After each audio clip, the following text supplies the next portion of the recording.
주십시오. 저는 아무것도 하지 않았습니다.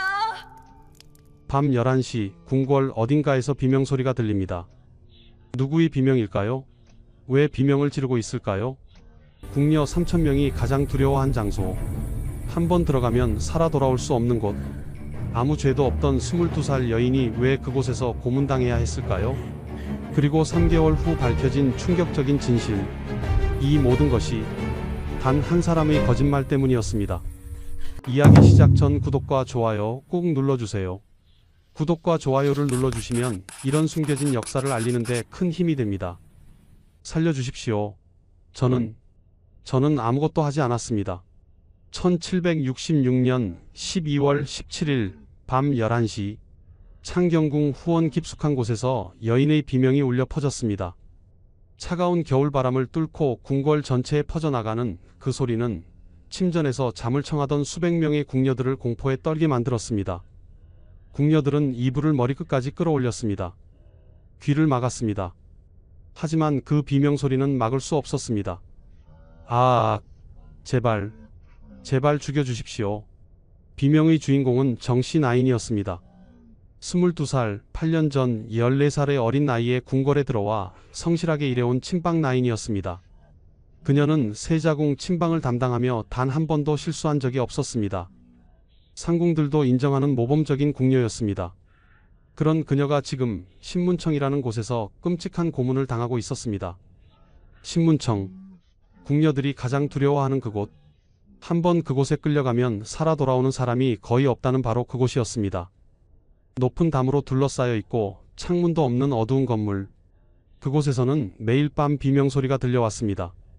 궁녀들은 그 소리를 들으며 내일은 내 차례가 아닐까 하는 공포에 떨어야 했습니다. 정씨는 5일 전까지만 해도 평범한 일상을 살고 있었습니다.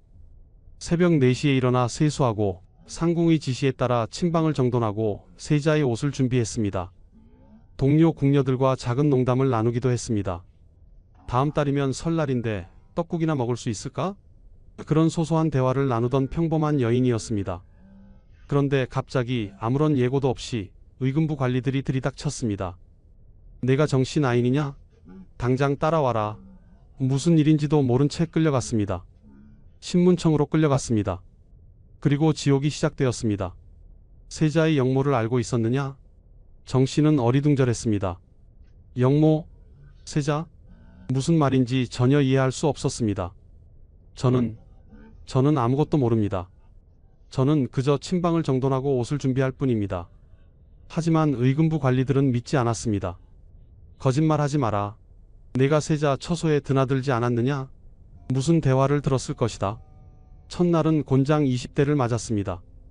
두꺼운 나무 몽둥이가 엉덩이와 허벅지를 내리쳤습니다. 살이 찢어지고 피가 흘렀습니다. 모릅니다. 정말 모릅니다. 정씨는 울부짖었지만 소용없었습니다. 3일째는 곤장 40대를 맞았습니다. 이미 상처투성이인 다리에 다시 곤장이 내려왔습니다. 뼈가 부서지는 소리가 들렸습니다. 정씨는 기절했습니다. 찬물을 끼얹어 깨운 뒤 다시 신문이 시작되었습니다. 오늘이 닷새째입니다. 의금부는 주리를 틀기로 했습니다. 주리, 그것은 조선시대 가장 잔인한 고문 중 하나였습니다. 발목과 무릎 사이에 2개의 막대기를 끼우고 그 막대기를 꽉 조이는 형벌이었습니다. 다리뼈가 부서지고 살이 찢어지고 신경이 끊어지는 고통이었습니다. 으아악! 정씨의 비명이 창경궁 전체를 울렸습니다. 영조 임금이 거처하는 침전까지 그 소리가 들렸습니다. 영조는 잠에서 깼습니다. 73세의 노왕은 천장을 바라보며 생각했습니다. 짐이 잘못한 것인가? 아니다. 역모는 반드시 밝혀야 한다. 사도세자의 역모는 반드시. 하지만 영조도 알고 있었습니다. 혹시 자신이 무고한 사람들을 고문하고 있는 것은 아닐까? 하지만 의심은 멈출 수 없었습니다. 한번 시작된 국문은 끝까지 가야 했습니다. 그것이 조선의 법이었습니다. 신문청 제3호실. 정씨는 이제 의식이 희미했습니다. 눈앞이 흐려졌습니다. 더 이상 고통도 느껴지지 않았습니다. 이제 곧 죽겠구나. 정씨는 생각했습니다. 이렇게 억울하게 죽는구나. 하지만 그녀만이 아니었습니다. 신문청에는 4개의 방이 있었습니다. 제1호실에서는 김씨 상궁이 고문당하고 있었습니다. 48살, 25년간 궁궐을 지켜온 상궁이었습니다. 제2호실에서는 이씨 나인이 이미 숨을 거두었습니다. 25살 고문을 견디지 못하고 죽었습니다. 제4호실에서는 박씨 무수리가 기절한 채 누워 있었습니다. 이날 밤 창경궁에는 4곳에서 동시에 비명이 울려 퍼졌습니다. 궁녀들은 이불 속에서 벌벌 떨었습니다. 내일은 나일지도 몰라. 언제 끌려갈지 몰라. 공포가 궁궐을 지배했습니다. 대체 무슨 일이 벌어진 것일까요? 왜 아무 죄도 없는 궁녀들이 이렇게 끔찍한 고문을 당해야 했을까요? 신문청, 그곳은 대체 어떤 곳이었을까요? 그리고 왜 조선시대 궁녀들은 그곳을 가장 두려워했을까요? 이것은 단순한 처벌이 아니었습니다. 조선 궁궐에는 여성들만을 위한, 아니 여성들만이 당하는 특별한 고문 시스템이 있었습니다. 왕도, 대신들도 함부로 할 수 없는 일을 궁녀들에게는 아무렇지 않게 자행했습니다. 그 시스템의 정체는 무엇이었을까요? 그리고 3개월 후 충격적인 진실이 밝혀집니다. 정씨를 비롯한 50여 명의 궁녀가 고문당한 이유, 그것은 모두 한 사람의 거짓말 때문이었습니다. 증거도 없고 증인도 없고 그 어떤 근거도 없는 한 사람의 거짓말이 50명의 여인을 지옥으로 몰아넣었습니다. 그중 7명은 목숨을 잃었습니다. 23명은 평생 불구가 되었습니다. 누가 상상이나 했을까요? 아침에 침방을 정돈하던 22살 여인이 저녁에는 고문실에서 비명을 지를 줄. 25년간 성실히 일하던 상궁이 하루아침에 영모의 공범으로 몰릴 줄. 15살 어린 무수리가 곤장을 맞고 유배를 갈 줄. 이 무서운 이야기가 궁금하시다면 영상 끝까지 봐주세요. 조선시대 궁녀들이 가장 두려워한 그곳, 신문청의 진실을 낱낱이 파헤쳐 보겠습니다. 그리고 우리는 알게 될 것입니다. 권력이 얼마나 쉽게 무고한 사람을 짓밟을 수 있는지, 의심이 얼마나 쉽게 사람을 죽일 수 있는지. 이제 시간을 거슬러 올라가 보겠습니다. 1766년의 비극을 이해하기 위해서는 조선시대 궁녀 제도가 어떻게 만들어졌는지 알아야 합니다. 200년 전 1592년으로 돌아가 보겠습니다. 임진왜란이 일어났습니다. 선조는 의주까지 피난을 갔습니다. 7년간의 전쟁 끝에 조선은 폐허가 되었습니다. 궁궐은 불탔고 백성들은 굶주렸고 나라의 체계는 무너졌습니다. 전쟁이 끝난 후 선조는 궁궐을 재건하며 동시에 궁중제도를 정비하기 시작했습니다. 그중 하나가 바로 내명부 제도, 즉 궁녀 제도였습니다. 조선 초기에도 궁녀는 있었습니다. 하지만 체계적이지 않았습니다. 임진왜란 이후 선조는 명나라의 제도를 참고하여 내명부 5품계 체계를 확립했습니다. 가장 높은 품계는 정일품 빈이었습니다. 왕의 후궁 중 가장 높은 지위였습니다. 그 다음은 정이품 귀인, 종이품 소의, 정삼품 수의, 종삼품 소용, 정사품 수경이 있었습니다.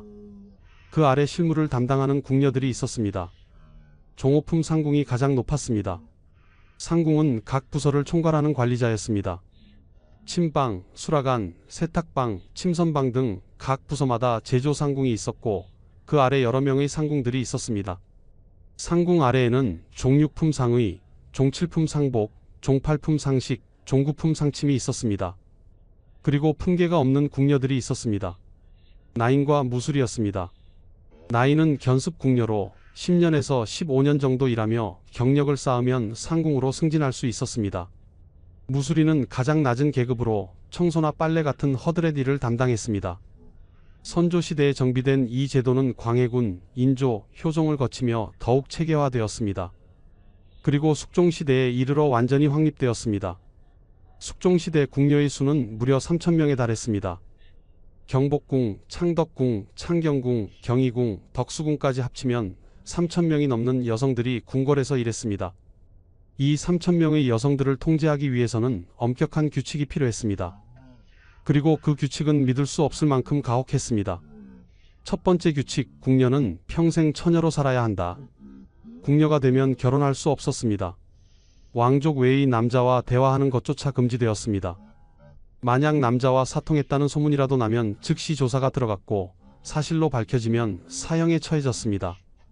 1680년 숙종 6년 한 궁녀가 내관과 사통했다는 혐의로 장형 100대를 맞고 죽었습니다. 증거는 없었습니다. 단지 두 사람이 복도에서 이야기하는 것을 다른 궁녀가 목격했다는 것뿐이었습니다. 두 번째 규칙, 궁녀는 궁궐 밖을 나갈 수 없다. 한번 궁궐에 들어오면 평생 그곳에서 살아야 했습니다. 부모가 아파도 형제가 죽어도 밖에 나갈 수 없었습니다. 특별한 경우에만, 그것도 왕의 특별 허가가 있어야만 잠깐 외출할 수 있었습니다. 1702년 숙종 28년 한 상궁이 아버지의 장례식에 참석하고 싶다고 간청했습니다. 30년간 궁궐에서 일한 상궁이었습니다. 하지만 허락되지 않았습니다. 궁녀는 밖을 나갈 수 없다는 규칙은 예외가 없었습니다. 세 번째 규칙, 작은 실수도 용납되지 않는다. 궁녀의 일은 완벽해야 했습니다. 왕의 수라에 머리카락 한 올이 들어가도 안 되었습니다. 왕의 옷에 실밥이 튀어나와도 안 되었습니다. 왕의 방 청소 중 물건을 떨어뜨려도 안 되었습니다. 이런 작은 실수 하나하나가 모두 처벌의 대상이었습니다.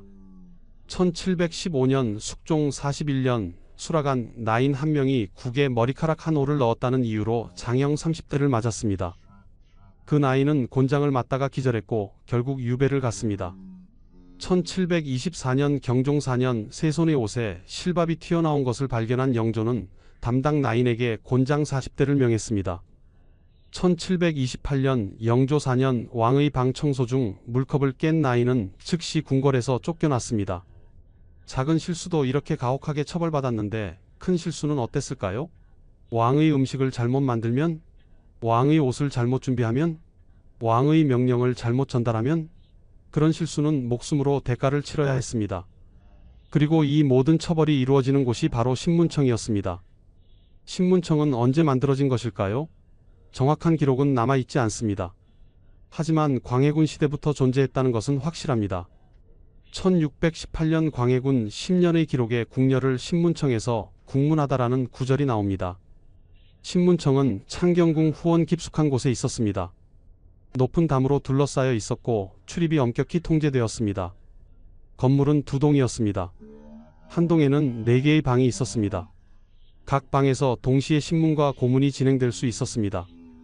다른 한 동에는 임시 구금 시설이 있었습니다. 신문을 기다리는 궁녀들이 갇혀 있는 곳이었습니다. 신문청에서 사용된 형벌은 여러 가지였습니다. 가장 기본적인 것이 장형, 즉 곤장이었습니다. 두꺼운 나무 몽둥이로 엉덩이와 허벅지를 때리는 형벌이었습니다. 경중에 따라 10대에서 100대까지 때렸습니다. 30대만 맞아도 살이 찢어지고 뼈가 부서졌습니다. 50대를 맞으면 평생 걷지 못하는 경우가 많았습니다. 100대를 맞으면 대부분 죽었습니다. 곤장보다 더 잔인한 형벌도 있었습니다. 줄이었습니다. 발목과 무릎 사이에 2개의 막대기를 끼우고 양쪽에서 조이는 형벌이었습니다. 다리뼈가 부서지는 고통이었습니다. 줄이를 한 번 당하면 평생 절름발이가 되었습니다. 압술도 있었습니다. 무릎 위에 두꺼운 판자를 올리고 그 위에 사람이 올라가는 형벌이었습니다. 무릎뼈가 으스러지는 고통이었습니다. 압술을 당한 사람은 무릎을 제대로 구부릴 수 없었습니다. 낙형도 있었습니다. 불에 달군 쇠로 살을 지지는 형벌이었습니다. 이것은 가장 중대한 범죄에만 사용되었습니다. 영모나 사통 같은 죄의 낙형이 사용되었습니다. 하지만 이때까지는 아무도 몰랐습니다. 이 신문청이 1766년 그 참혹한 사건의 무대가 될 줄은, 이 고문 도구들이 50명의 무고한 여인들을 죽음으로 몰아넣을 줄은, 그리고 그 모든 것이 한 사람의 거짓말에서 시작될 줄은 아무도 몰랐습니다. 선조가, 광해군이, 인조가, 효종이, 숙종이 만든 이 제도는 원래 궁궐의 질서를 지키기 위한 것이었습니다. 3,000명의 여성을 효율적으로 관리하기 위한 시스템이었습니다. 하지만 그 시스템은 점점 더 가혹해졌습니다. 그리고 1766년 그 가혹함이 절정에 달했습니다. 궁녀들의 하루는 새벽 4시에 시작되었습니다. 아직 해가 뜨기 전 캄캄한 어둠 속에서 일어나야 했습니다. 겨울이면 영하 10도 아래로 떨어지는 추위 속에서도, 여름이면 무더운 열기 속에서도 예외 없이 새벽 4시에 일어났습니다. 먼저 세수를 했습니다. 차가운 우물물로 얼굴을 씻었습니다. 겨울에는 얼음장 같은 물이었지만 상관없었습니다. 깨끗이 씻어야 했습니다. 머리를 빗었습니다. 단정하게 쪽을 찌고 비녀를 꽂았습니다. 궁녀복을 입었습니다. 주름 하나 없이 깔끔하게 입어야 했습니다. 새벽 5시가 되면 각자의 부서로 갔습니다. 친방 나인들은 왕이나 왕비, 세자의 침전으로 갔습니다. 밤새 쌓인 먼지를 닦았습니다. 이불을 개었습니다. 방을 정돈했습니다. 한치의 오차도 없이 완벽하게 정돈해야 했습니다. 만약 먼지가 조금이라도 남아있으면, 만약 이불이 삐뚤게 개져 있으면 즉시 상궁에게 보고되었고 처벌받았습니다. 수라간 나인들은 왕의 아침 수라를 준비했습니다. 조선시대 왕의 수라는 12첩 반상이었습니다. 12가지 반찬과 국, 밥, 김치로 구성되었습니다. 모든 음식은 3번씩 검사를 받았습니다. 먼저 수라간 상궁이 맛을 봤습니다. 독이 있는지 확인하기 위해서였습니다. 그 다음 의원이 검사했습니다. 마지막으로 왕이 드시기 전에 다시 한번 확인했습니다. 음식 하나하나가 완벽해야 했습니다. 밥알의 크기가 고르지 않으면 안 되었습니다. 국의 간이 조금이라도 맞지 않으면 안 되었습니다. 반찬의 색깔이 선명하지 않으면 안 되었습니다. 그리고 무엇보다 중요한 것은 절대로 머리카락이나 다른 이물질이 들어가면 안 된다는 것이었습니다. 1738년 영조 14년 한 가지 사건이 있었습니다. 왕의 수라에 작은 돌멩이 하나가 들어갔습니다. 밥을 짓는 과정에서 쌀에 섞여 있던 돌멩이가 그대로 들어간 것이었습니다. 영조는 경노했습니다. 이것이 무엇이냐? 짐을 죽이려는 것이냐? 수라간 담당 나인 3명이 즉시 신문청으로 끌려갔습니다. 곤장 40대씩을 맞았습니다. 책임자인 상궁은 곤장 60대를 맞았습니다. 그 상궁은 고문 후유증으로 3년 뒤 사망했습니다. 세탁방 나인들은 왕족들의 옷을 빨았습니다. 왕의 용포, 왕비의 치마 저고리, 세자의 도포까지 모든 옷을 손으로 빨았습니다. 세탁기가 없던 시대였으니까요. 차가운 물에 손을 담그고 몇 시간씩 빨았습니다. 겨울이면 손이 터지고 피가 났습니다. 하지만 쉴 수 없었습니다. 왕족의 옷은 항상 깨끗해야 했으니까요. 침선방 나인들은 옷을 지었습니다. 왕의 새 용포, 왕비의 새 치마 저고리, 세자의 새 도포를 만들었습니다. 바느질은 정교해야 했습니다. 한 땀 한 땀 정성스럽게 떠야 했습니다. 실밥이 튀어나오면 안 되었습니다. 매듭이 울퉁불퉁하면 안 되었습니다. 색깔이 고르지 않으면 안 되었습니다. 1752년 영조 28년 세손 훗날의 정조의 새 도포를 만들던 중 한 가지 실수가 있었습니다. 옷깃에 실밥이 조금 튀어나와 있었습니다. 아주 작은, 눈에 거의 띄지 않는 실밥이었습니다.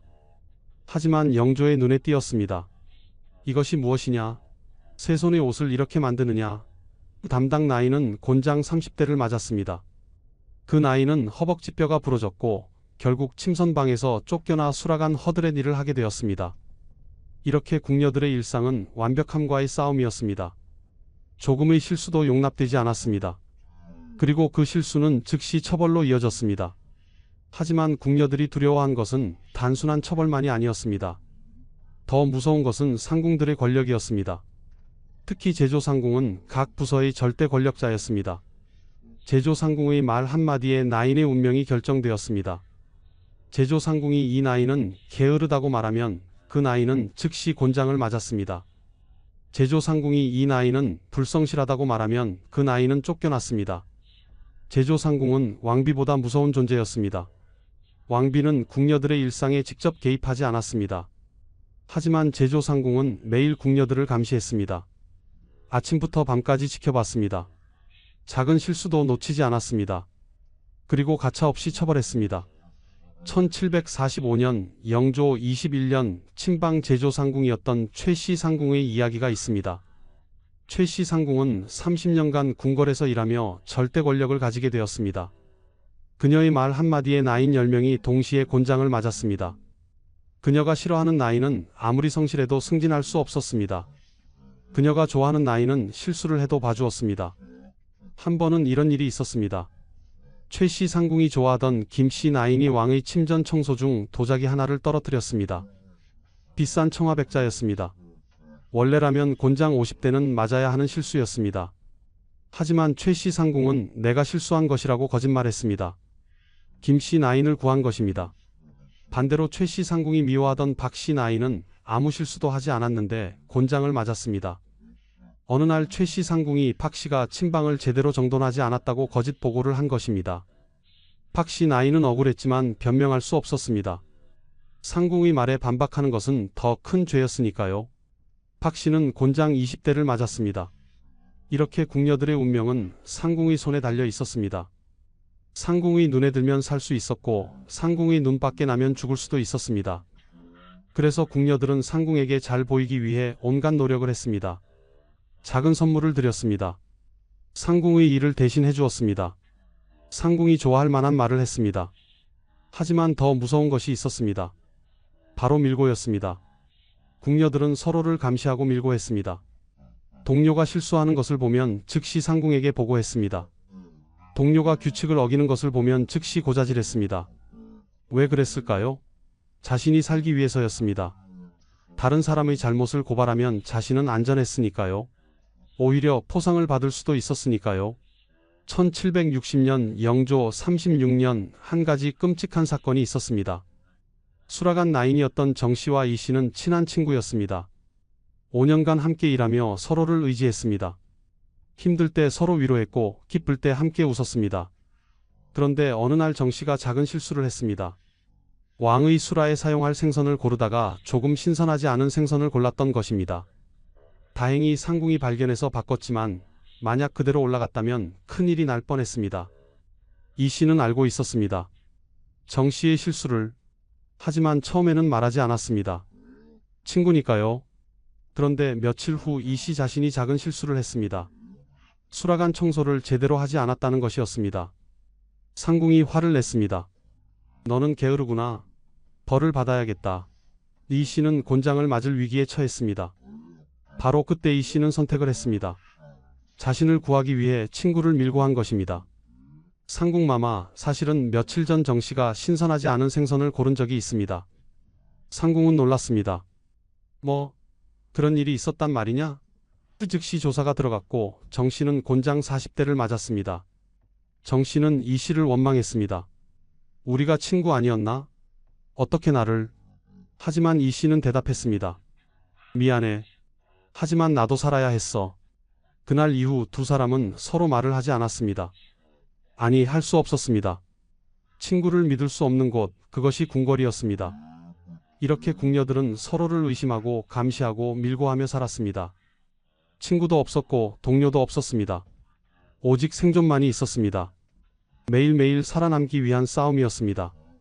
그리고 밤이 되면 또 다른 공포가 시작되었습니다. 밤 10시가 되면 감찰 상궁들이 순찰을 돌았습니다. 각 방을 돌며 궁녀들이 제대로 자고 있는지 확인했습니다.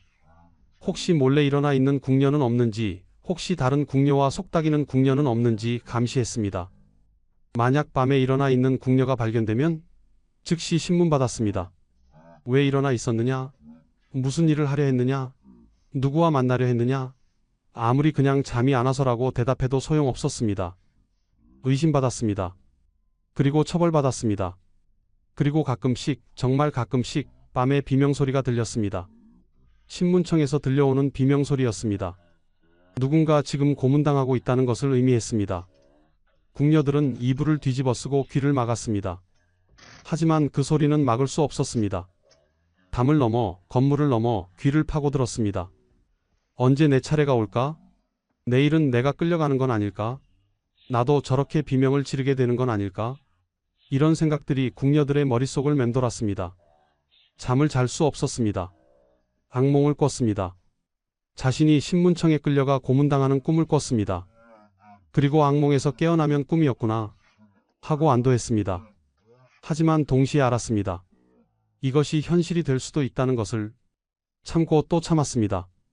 견디고 또 견뎠습니다. 하루하루 살아남기 위해 온 힘을 다했습니다. 완벽하게 일했습니다.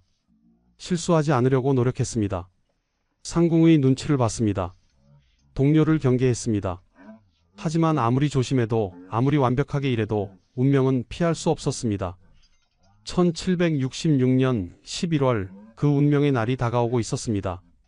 한 사람의 거짓말이 50명의 궁녀를 지옥으로 몰아넣을 그날이 다가오고 있었습니다. 1766년 11월 3일 한 사람이 궁궐 문 앞에 나타났습니다. 나경원 49세 무명의 선비였습니다. 그는 경기도 광주 출신으로 과거에 여러 번 응시했지만 모두 낙방했습니다. 벼슬길에 나가지 못한 채 평생 가난하게 살았습니다. 그런 그가 손에 상소문 한 장을 들고 궁궐 문을 두드렸습니다. 급히 아랠 일이 있사옵니다. 국가의 중대사이옵니다. 문을 지키던 수문장이 물었습니다. 무슨 일이냐? 상소는 정해진 절차에 따라 제출해야 한다. 하지만 나경원은 고집했습니다. 이것은 영모에 관한 일이옵니다. 당장 임금께 아뢰어야 하옵니다. 영모. 그 단어를 듣는 순간 분위기가 달라졌습니다. 조선시대의 영모는 가장 중대한 범죄였습니다. 나라를 뒤엎으려는 모반이었으니까요. 수문장은 즉시 상급자에게 보고했고 나경원은 궁궐 안으로 들어갈 수 있었습니다. 영조 42년 11월 3일 오후 3시경 나경원의 상소가 영조에게 전달되었습니다. 73세의 노왕 영조는 상소를 읽기 시작했습니다. 그리고 읽으면 읽을수록 그의 얼굴이 굳어졌습니다. 상소의 내용은 충격적이었습니다. 사도세자께서 영모를 꾀하고 계십니다. 세자는 신하들과 은밀히 만나 왕위를 빼앗을 계획을 세우고 있습니다. 그리고 그 계획에 궁녀들이 연루되어 있습니다. 궁녀들이 세자와 신하들 사이의 비밀 서신을 전달하고 있습니다. 영조는 격분했습니다. 사도세자는 영조의 아들이었습니다. 하지만 영조와 사도세자의 관계는 좋지 않았습니다. 아니, 좋지 않은 정도가 아니라 최악이었습니다. 영조는 사도세자를 미워했고 사도세자는 영조를 두려워했습니다. 사실 그로부터 5년 전인 1762년 영조 38년에 끔찍한 사건이 있었습니다. 영조가 사도세자를 뒤주 속에 가둬 죽인 것입니다. 8일 동안 뒤주 속에 갇힌 사도세자는 굶주림과 더위로 죽었습니다. 28세의 나이였습니다.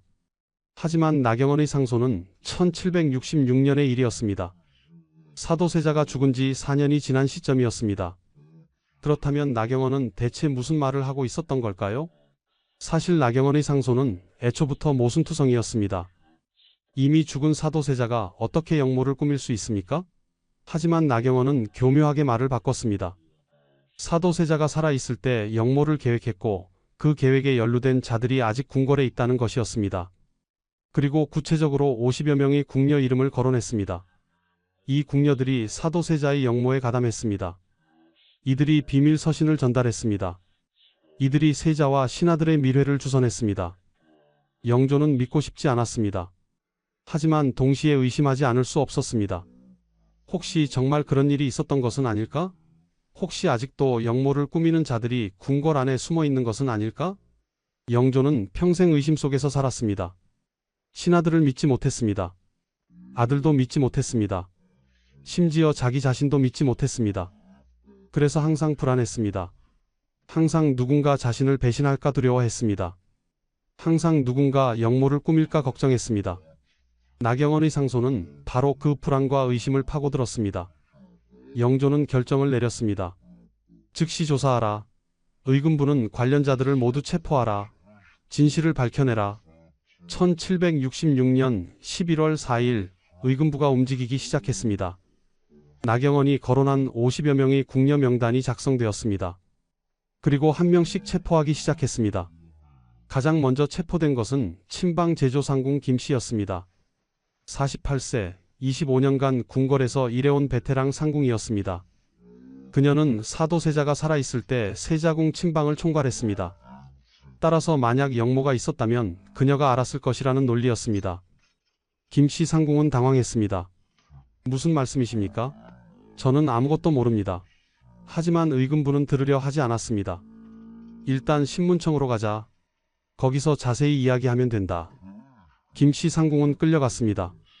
그 다음은 친방 나인들이었습니다.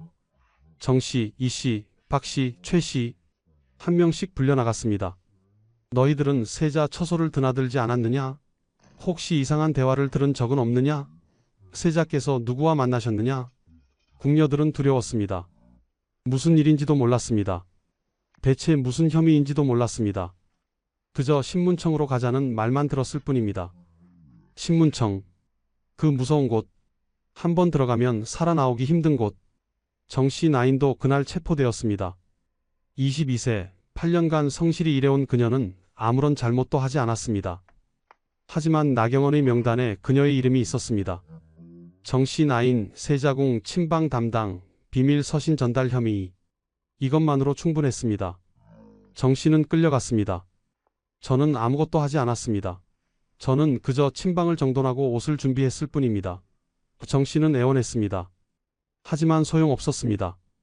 가서 자세히 이야기하자. 의금부 관리들은 차갑게 말했습니다. 11월 4일 하루 동안 15명의 궁녀가 체포되었습니다. 11월 5일에는 20명이 더 체포되었습니다. 11월 6일에는 나머지 15명이 체포되었습니다.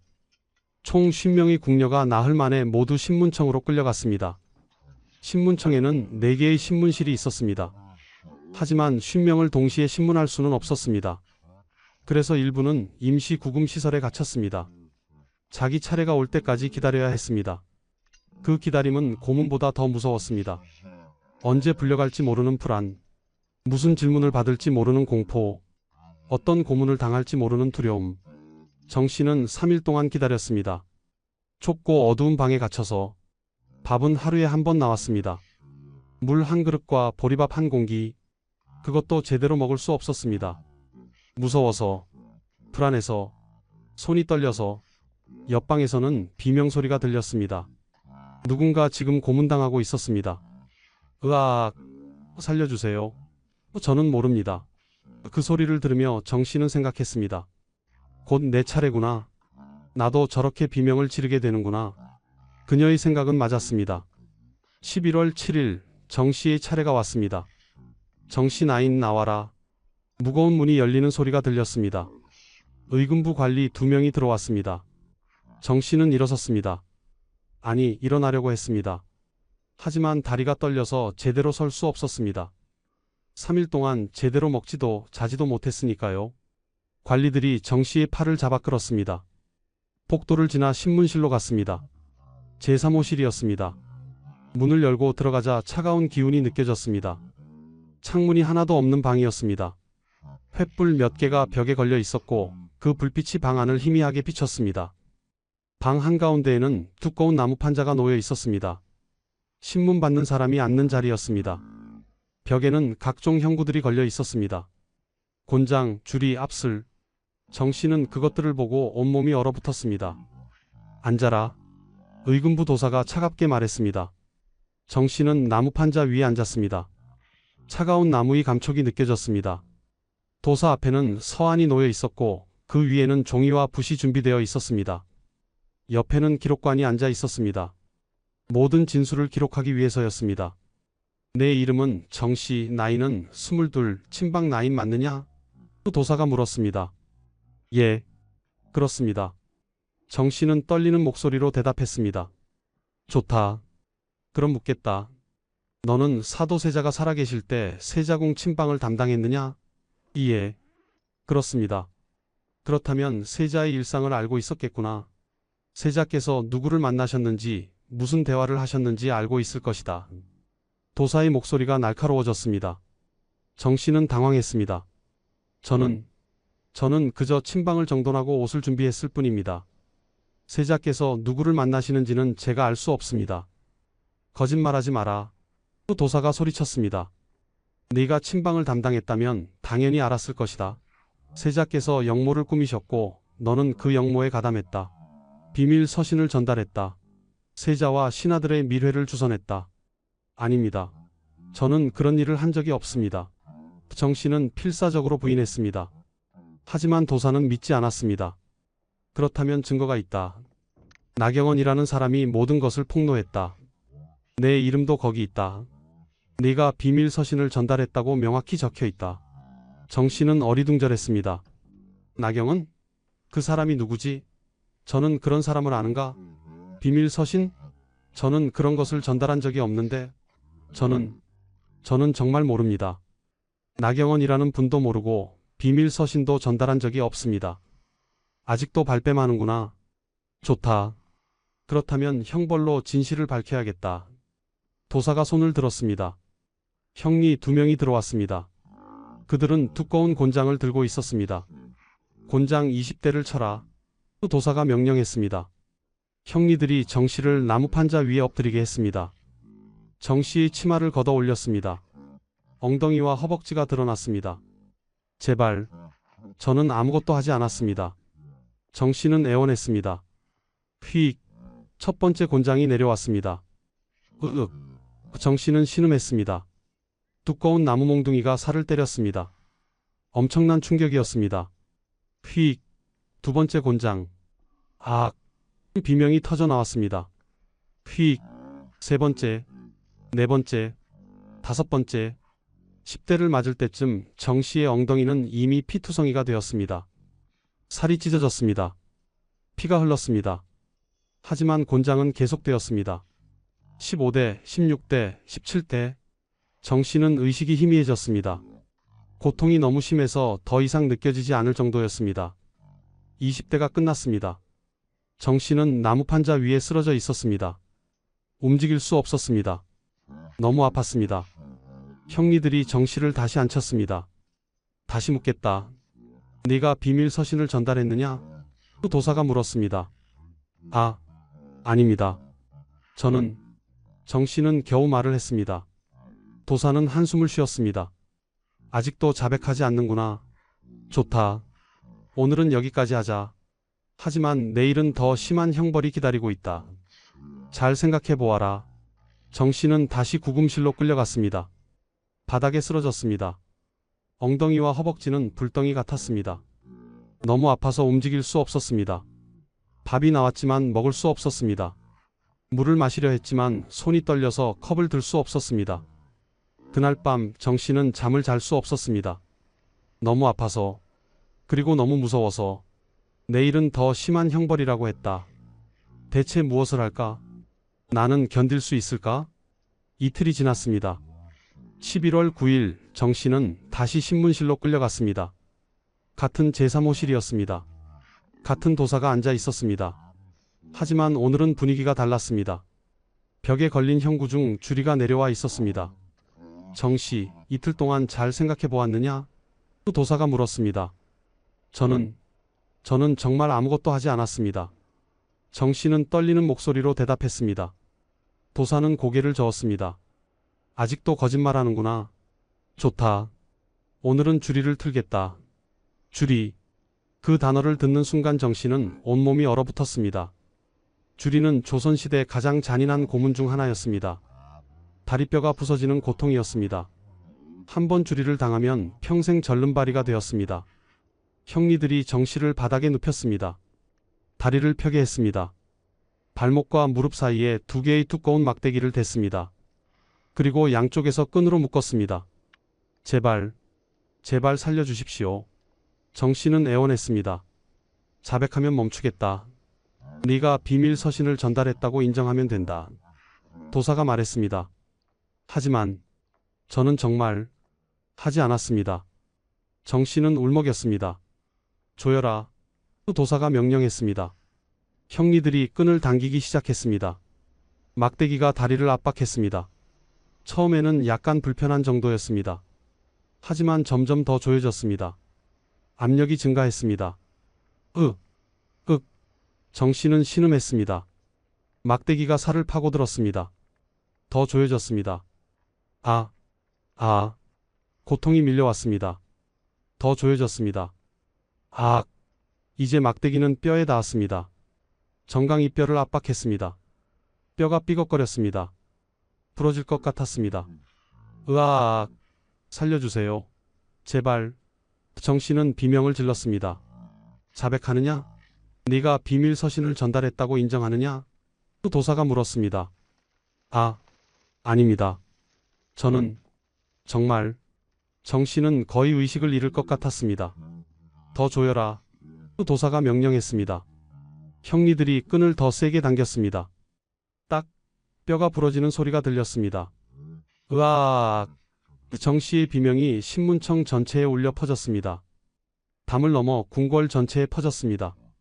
침전에서 잠을 청하던 궁녀들이 그 소리를 들었습니다. 정씨는 기절했습니다. 고통이 너무 심해서 의식을 잃었습니다. 형리들이 찬물을 끼얹었습니다. 정씨는 깨어났습니다. 정씨는 신음했습니다. 다리는 이미 부러져 있었습니다. 피가 흘렀습니다. 오늘은 여기까지 하자. 내일 다시 신문하겠다. 도사가 말했습니다. 정씨는 다시 구금실로 끌려갔습니다. 아니, 끌려갔다기보다는 끌려져 갔습니다. 다리를 쓸 수 없었으니까요. 형리들이 정씨의 팔을 잡고 질질 끌고 갔습니다. 구금실에 도착했습니다. 바닥에 던져졌습니다. 정씨는 바닥에 누워 울었습니다. 아파서, 억울해서, 무서워서, 나는 아무것도 하지 않았는데, 왜 나에게 이러는 거지? 왜? 옆방에서는 다른 궁녀의 비명이 들렸습니다. 제2호실에서는 이씨 나인이 고문당하고 있었습니다. 제1호실에서는 김씨 상궁이 고문당하고 있었습니다. 제4호실에서는 박씨 무수리가 고문당하고 있었습니다. 신문청의 4개 방에서 동시에 비명이 울려 퍼졌습니다. 1766년 11월 9일 밤 창경궁은 지옥이었습니다. 그리고 이것은 시작에 불과했습니다. 앞으로 3개월 동안 50명의 궁녀가 이런 고문을 당하게 됩니다. 그중 7명은 고문 중에 죽을 것입니다. 23명은 평생 불구가 될 것입니다. 나머지 20명도 평생 후유증을 안고 살아갈 것입니다. 정씨도 그중 한 명이었습니다. 그녀의 다리는 이미 부러졌습니다. 설령 살아남는다 해도 다시는 제대로 걸을 수 없을 것입니다. 22살 젊은 여인의 인생이 한순간에 무너졌습니다. 그리고 가장 끔찍한 것은 이 모든 것이 거짓말에서 시작되었다는 사실이었습니다. 정씨는 정말로 아무것도 하지 않았습니다. 비밀 서신도 전달하지 않았습니다. 영모에도 가담하지 않았습니다. 그저 성실히 일했을 뿐이었습니다. 하지만 아무도 믿어주지 않았습니다. 나경원의 상소가 있었으니까요. 나경원이 명단에 적었으니까요. 그것만으로 충분했습니다. 증거는 필요 없었습니다. 의심만으로 고문할 수 있었습니다. 이것이 조선시대 신문청의 실체였습니다. 이것이 궁녀들이 가장 두려워한 이유였습니다. 한 번 의심받으면 끝이었습니다. 한 번 명단에 오르면 고문을 피할 수 없었습니다. 진실은 중요하지 않았습니다. 중요한 것은 자백뿐이었습니다. 1767년 2월 15일 영조는 의금부에서 보고를 받았습니다. 3개월간의 조사 결과였습니다. 영조는 기대했습니다. 드디어 영모의 전모가 밝혀질 것이라고, 드디어 사도세자의 영모에 가담한 자들이 모두 처벌될 것이라고. 하지만 의금부 도사의 보고는 영조의 예상과 달랐습니다. 전하, 3개월간 50명의 궁녀를 신문했사옵니다. 하지만 어떠한 증거도 발견하지 못했사옵니다. 증거가 없다고? 영조는 놀랐습니다. 그렇다면 비밀 서신은? 밀회의 증거는? 나경원이 말한 모든 것은? 도사는 고개를 숙였습니다. 전하, 비밀 서신은 발견되지 않았사옵니다. 밀회의 증거도 없사옵니다. 그 어떠한 물증도 없사옵니다. 그렇다면 자백은? 궁녀들이 자백했을 것 아니냐? 영조는 다그쳤습니다. 도사는 더욱 고개를 숙였습니다. 전하, 자백도 일관성이 없사옵니다. 김씨 상궁은 처음에 자백했다가 나중에 번복했사옵니다. 이씨 나인은 끝까지 부인했사옵니다. 정씨 나인도 부인했사옵니다. 영조는 혼란스러웠습니다.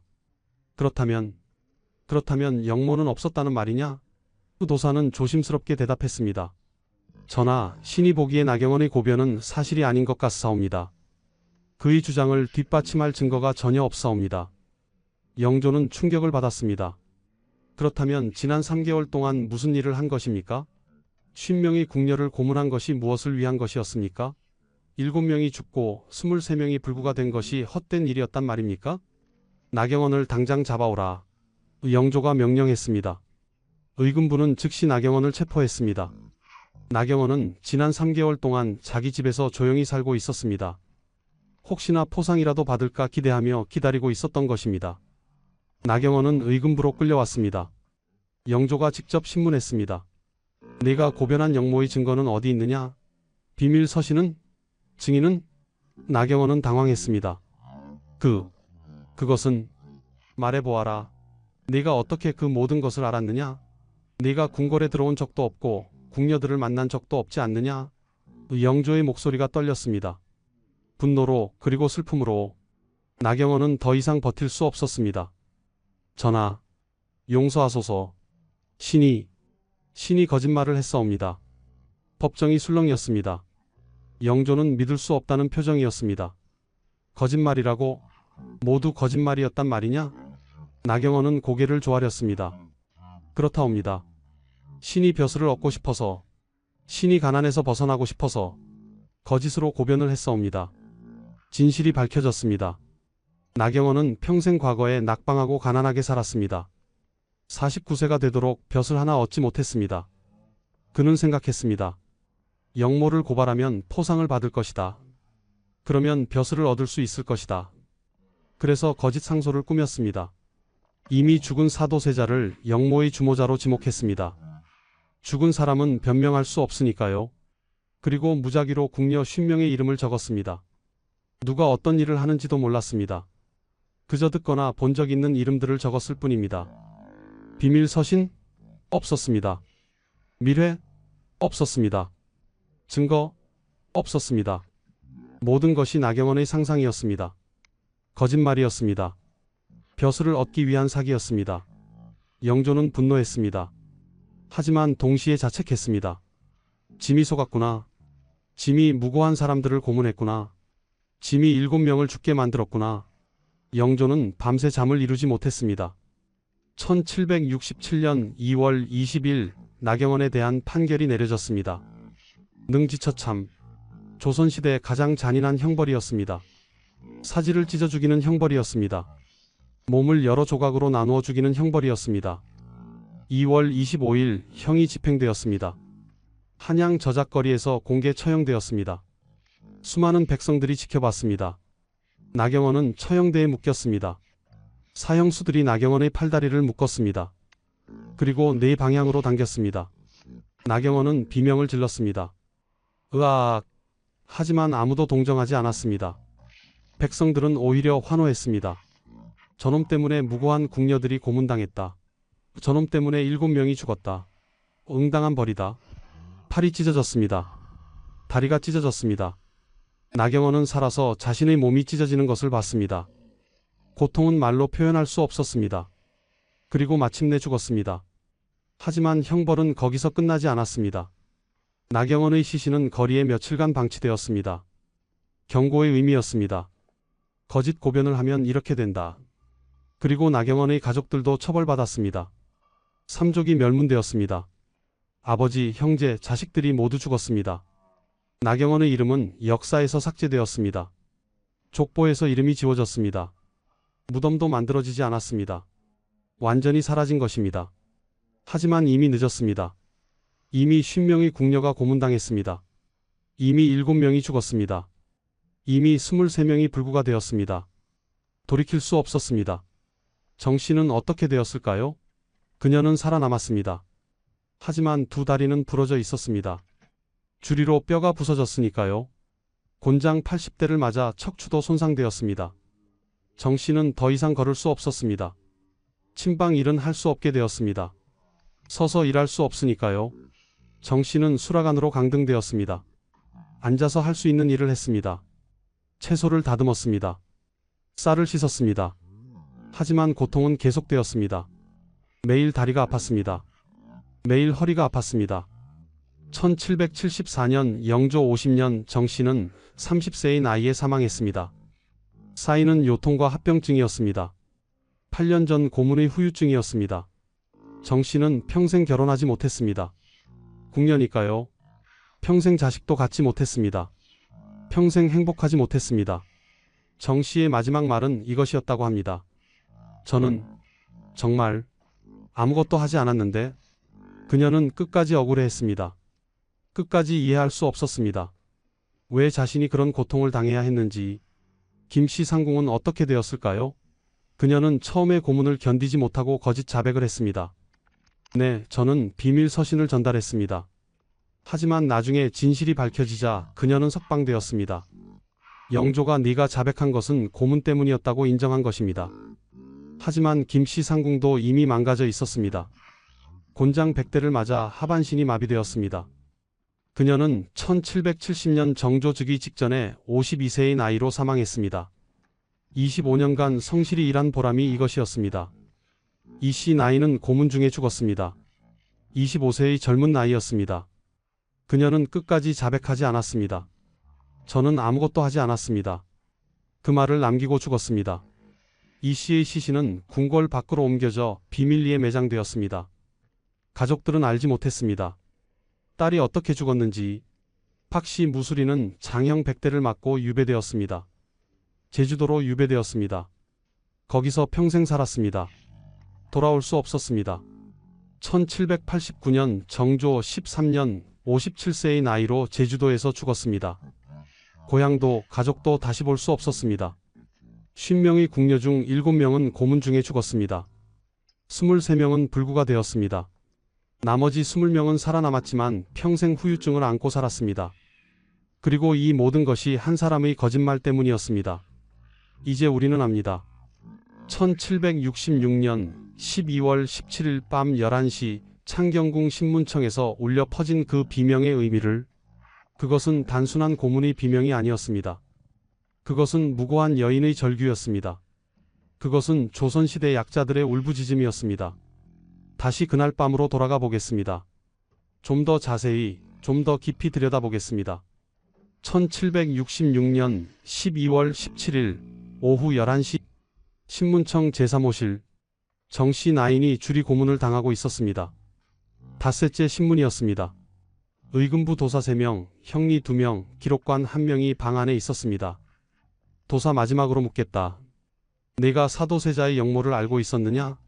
네가 비밀 서신을 전달했느냐? 정씨 모릅니다. 저는 정말 아무것도. 정씨의 목소리는 거의 들리지 않았습니다. 닷새 동안 제대로 먹지도 자지도 못했으니까요. 고문으로 몸이 망가져 있었으니까요. 하지만 도사는 들으려 하지 않았습니다. 도사 아직도 버티는구나. 줄이를 더 조여라. 형리들이 끈을 더 세게 당겼습니다. 막대기가 정씨의 다리를 더욱 압박했습니다. 뼈가 삐걱거렸습니다. 부러질 것 같았습니다. 정씨 살려주십시오. 바로 이 비명이었습니다. 바로 이 순간이었습니다.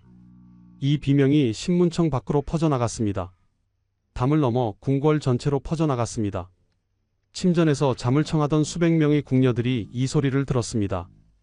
침전에서 한 무수리가 이불을 뒤집어 썼습니다. 귀를 막았습니다. 들리지 않아. 하지만 소리는 계속 들렸습니다. 그녀는 떨었습니다. 내일은 나일지도 몰라. 수락안에서 한 나인이 기도했습니다. 부디 저를 지켜주소서. 저는 아무 잘못도 하지 않았습니다. 하지만 신도 대답하지 않았습니다. 침방에서 한 상궁이 울었습니다. 조용히 아무 소리도 내지 않고 울었습니다. 정씨, 불쌍한 정씨. 정씨는 그녀의 후배였습니다. 8년 전 궁궐에 들어왔을 때 그녀가 가르쳤습니다. 성실하고 착한 아이였습니다. 그런 아이가 지금 저렇게 고문당하고 있었습니다. 신문청으로 돌아가 봅시다. 정씨는 이제 의식이 희미했습니다. 눈앞이 흐려졌습니다. 귀가 멍멍했습니다. 더 이상 고통도 느껴지지 않았습니다. 너무 아파서 감각이 마비된 것입니다. 딱 뼈가 부러지는 소리가 들렸습니다. 정씨의 정강이 뼈가 부러진 것입니다. 주리의 압력을 견디지 못한 것입니다. 정씨의 더 이상 비명도 나오지 않았습니다.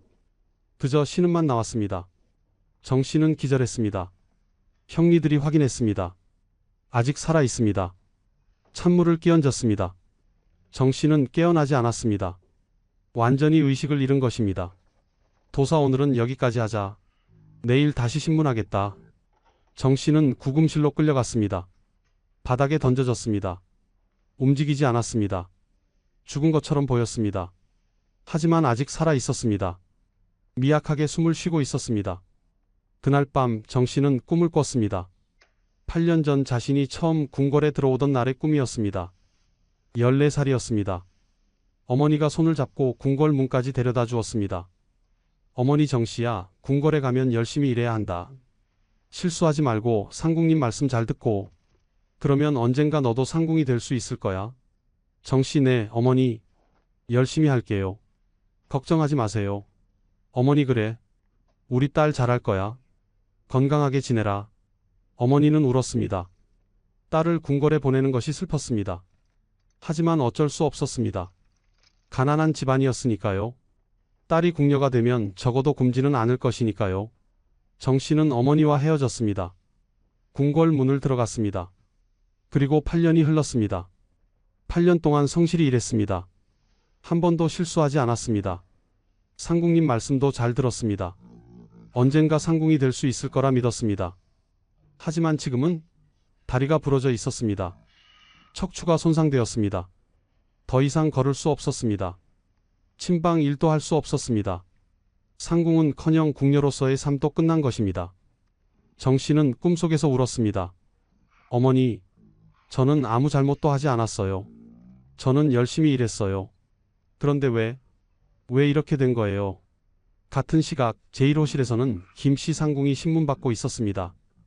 48세, 25년간 궁궐을 지켜온 상궁이었습니다. 그녀는 이미 곤장 100대를 맞았습니다. 하반신이 거의 마비되었습니다. 도사 내가 사도세자의 역모를 알고 있었느냐? 김씨 저는 김씨는 고민했습니다. 진실을 말하면 고문이 계속될 것입니다. 거짓으로 자백하면 고문은 멈출 것입니다. 하지만 자백하면 죽을 수도 있습니다.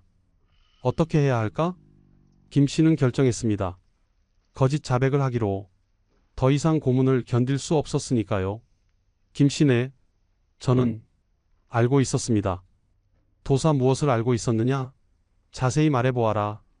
김씨 세자께서 신하들과 만나셨습니다. 저는 그것을 보았습니다. 도사 그렇다. 역시 그랬구나. 계속 말해보아라. 김씨는 거짓말을 이어갔습니다. 아무 근거도 없는 말을 지어냈습니다. 도사는 만족스러워했습니다. 드디어 자백을 받아낸 것입니다. 김씨 상궁은 그날 밤 구금실로 돌아갔습니다. 고문은 멈췄습니다. 하지만 마음은 더 아팠습니다. 내가 거짓말을 했구나.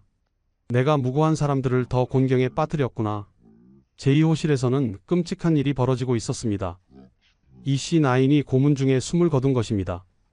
25세의 젊은 나이였습니다. 그녀는 앞술 고문을 받다가 심장이 멈췄습니다. 무릎 위에 올라간 형리의 무게를 견디지 못한 것입니다. 도사어? 왜 대답이 없느냐? 형리가 확인했습니다. 죽었습니다. 도사쯧? 약한 것이. 기록하라. 이씨 나인 신문중 사망. 그것으로 끝이었습니다. 25년의 인생이 신문중 사망 4글자로 끝났습니다. 이씨의 시신은 밤중에 궁궐 밖으로 운반되었습니다. 비밀리에 매장되었습니다. 가족들은 알 수 없었습니다. 제사호실에서는 박씨 무수리가 기절해 있었습니다. 낙형을 당한 것입니다. 불에 달군 쇠로 살을 지진 것입니다. 등과 팔에 화상 자국이 여러 개 있었습니다. 박씨는 의식을 잃은 채 신음했습니다. 4개의 방에서 동시에 이런 일들이 벌어지고 있었습니다. 밤 11시부터 새벽 2시까지 3시간 동안 계속되었습니다. 비명소리가, 신음소리가, 울음소리가 신문청을 가득 채웠습니다. 그리고 궁궐의 다른 곳에서는 또 다른 비극이 있었습니다. 정 씨의 친구였던 한 나인이 목을 매달았습니다. 그녀는 정 씨가 체포되는 것을 봤습니다. 그리고 생각했습니다. 다음은 나일지도 몰라. 공포를 견딜 수 없었습니다. 스스로 목숨을 끊었습니다. 20세의 젊은 나이였습니다. 이것이 1766년 12월 17일 밤의 진실이었습니다. 이것이 신문청의 실체였습니다. 이것이 궁녀들이 가장 두려워한 이유였습니다. 그리고 가장 끔찍한 것은 이 모든 것이 아무 의미도 없었다는 사실입니다. 정 씨는 정말로 아무것도 하지 않았습니다.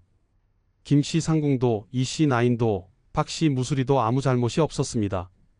그들은 그저 나경원의 거짓 명단에 이름이 올랐을 뿐입니다.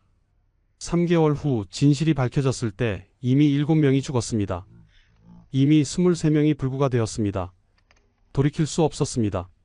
나경원은 처형되었지만 그것이 무슨 소용이었습니까? 죽은 사람은 돌아오지 않았습니다. 부러진 뼈는 다시 붙지 않았습니다. 영조는 후회했습니다. 하지만 너무 늦었습니다. 그는 남은 생명 동안 이 죄책감을 안고 살아야 했습니다.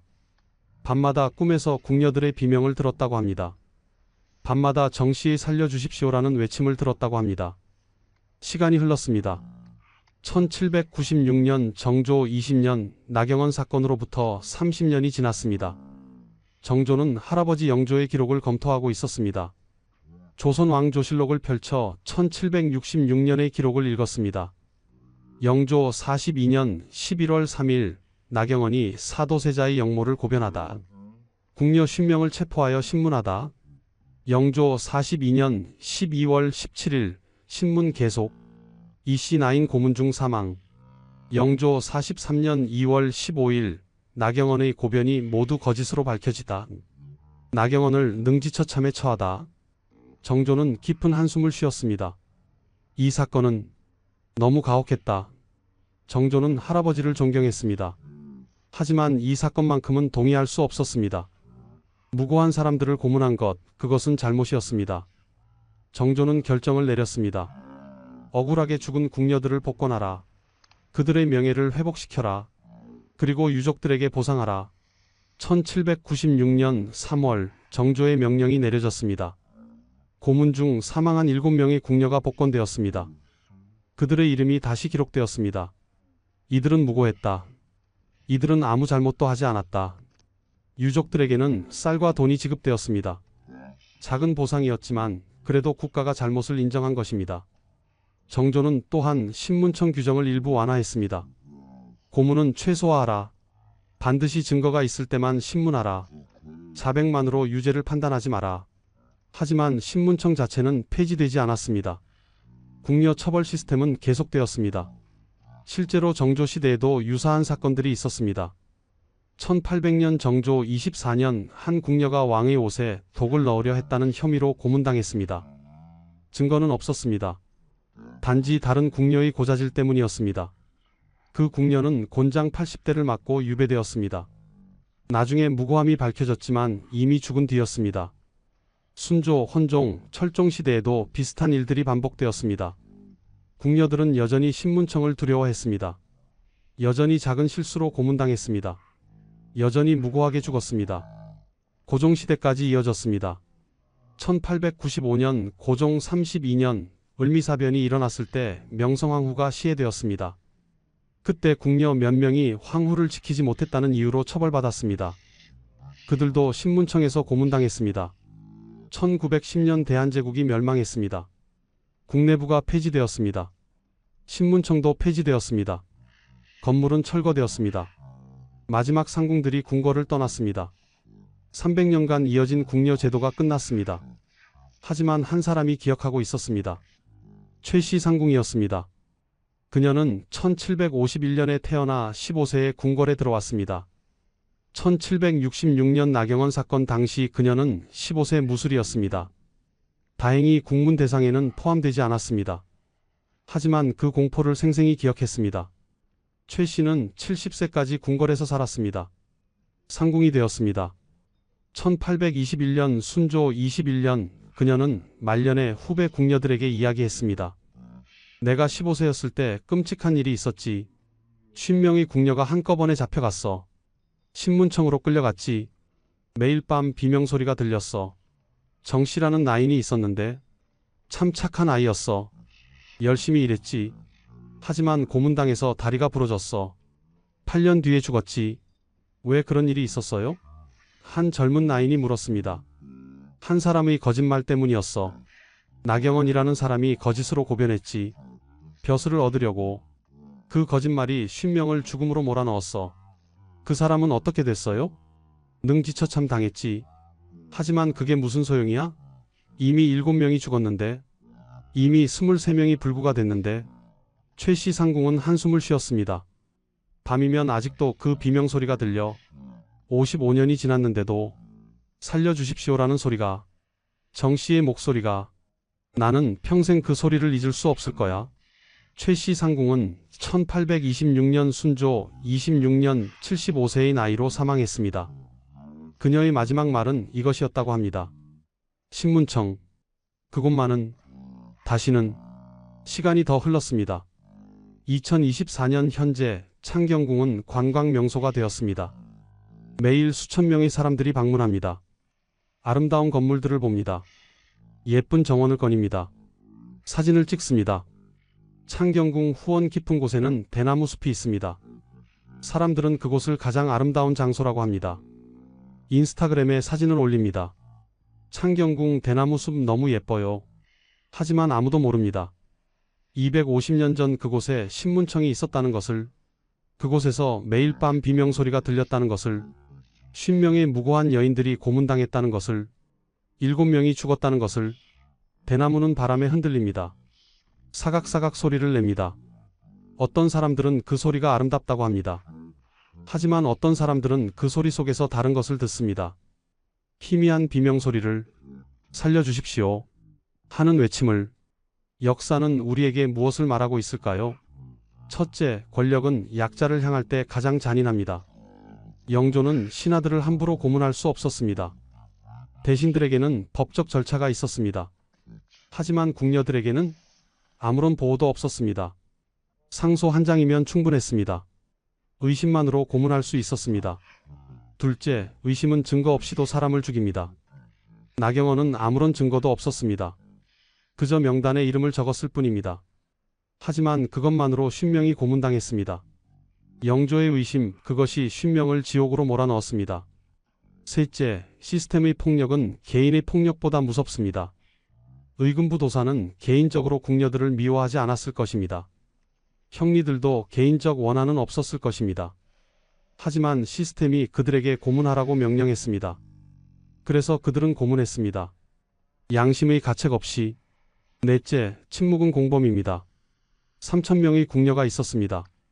그들은 알고 있었습니다. 정씨가 무고하다는 것을, 김씨 상궁이 억울하다는 것을. 하지만 아무도 말하지 않았습니다. 자신이 다음 희생자가 될까 두려워서 침묵했습니다. 그 침묵이 50명을 죽음으로 몰아넣었습니다. 다섯째, 3,000명의 궁녀, 그들도 누군가의 딸이었습니다. 누군가의 언니였고 누군가의 친구였습니다. 그들도 꿈이 있었습니다. 행복하고 싶었습니다. 사랑받고 싶었습니다. 하지만 시스템은 그들을 인간으로 보지 않았습니다. 그저 대체 가능한 부품으로 봤습니다. 정 씨의 어머니는 딸이 어떻게 죽었는지 알았을까요? 아마 몰랐을 것입니다. 그저 딸이 병으로 죽었다는 소식만 들었을 것입니다. 어머니는 평생 딸을 그리워하며 살았을 것입니다. 내가 딸을 궁궐에 보내지 않았더라면, 내가 더 가난을 견뎠더라면, 이 씨 나인의 가족은 어땠을까요? 25세 딸이 갑자기 죽었다는 소식을 들었을 때 아버지는 무너졌을 것입니다. 어머니는 미쳐버렸을지도 모릅니다. 동생들은 평생 언니를 기억했을 것입니다. 팍씨 무수리가 제주도 유배지에서 죽었을 때 고향에 있는 가족들은 알았을까요? 아마 몰랐을 것입니다. 그저 소식이 끊겼다고 생각했을 것입니다. 어쩌면 살아있을 거라고, 언젠가 돌아올 거라고 믿으며 평생을 기다렸을지도 모릅니다. 하지만 역사는 이들을 기억하지 않습니다. 조선 왕조실록에는 궁녀 50명을 신문하다라는 간단한 기록만 있을 뿐입니다. 이름도 나이도 그들의 꿈도 기록되지 않았습니다. 역사는 승자의 기록이라고 했습니다. 하지만 우리는 패자의 비명도 기억해야 합니다. 지금까지 조선시대 궁녀들이 가장 두려워한 장소, 신문청의 이야기였습니다. 1766년 밤에 울려 퍼진 비명의 의미를 살펴봤습니다.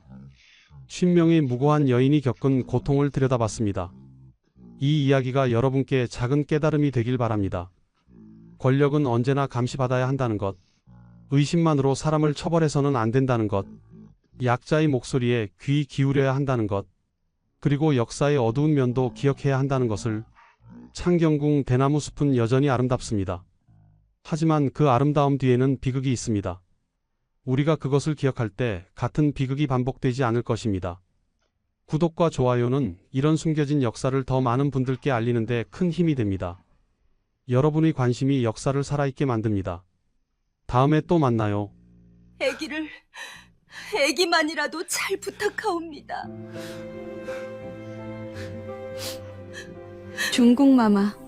중국마마께서 조선시대 10명의 여인이 아이를 낳으면 3명은 다시 돌아오지 못했습니다. 출산은 축복이 아니었습니다. 그것은 죽음의 선고였습니다. 첫 출산에서 죽는 여인도 있었고 5번째 출산에서 죽는 여인도 있었습니다. 하지만 대부분의 여성은 결국 그 운명을 피하지 못했습니다.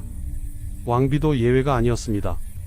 1515년 2월 25일 장경왕후는 온 나라가 기다리던 원자를 낳았습니다. 궁궐은 잔치 분위기였습니다. 하지만 기쁨은 너무 짧았습니다.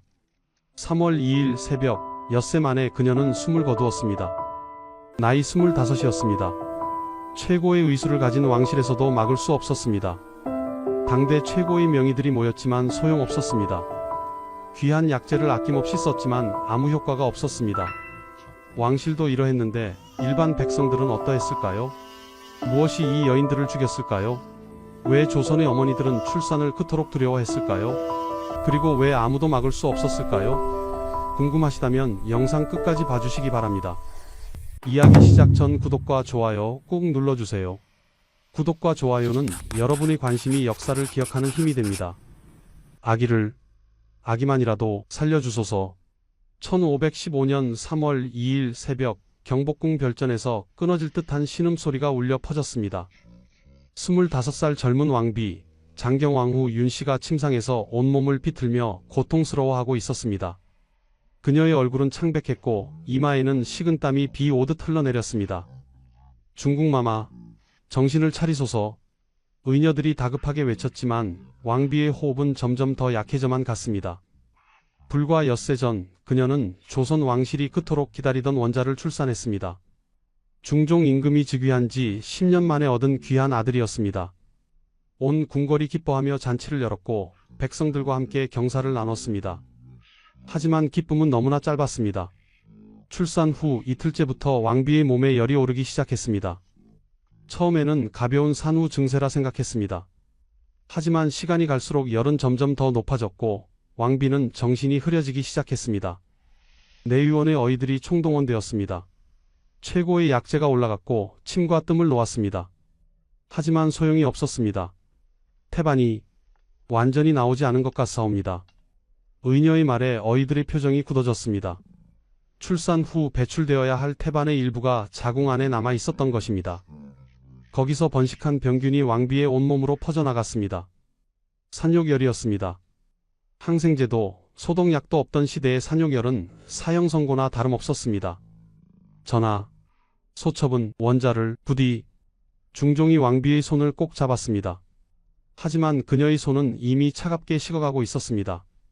25살의 짧은 생 왕비가 된 지 겨우 8년 만에 그녀는 눈을 감았습니다. 조선 최고 권력자의 아내였습니다. 당대 최고의 의원들이 곁을 지켰습니다. 귀한 약재들이 아낌없이 쓰였습니다.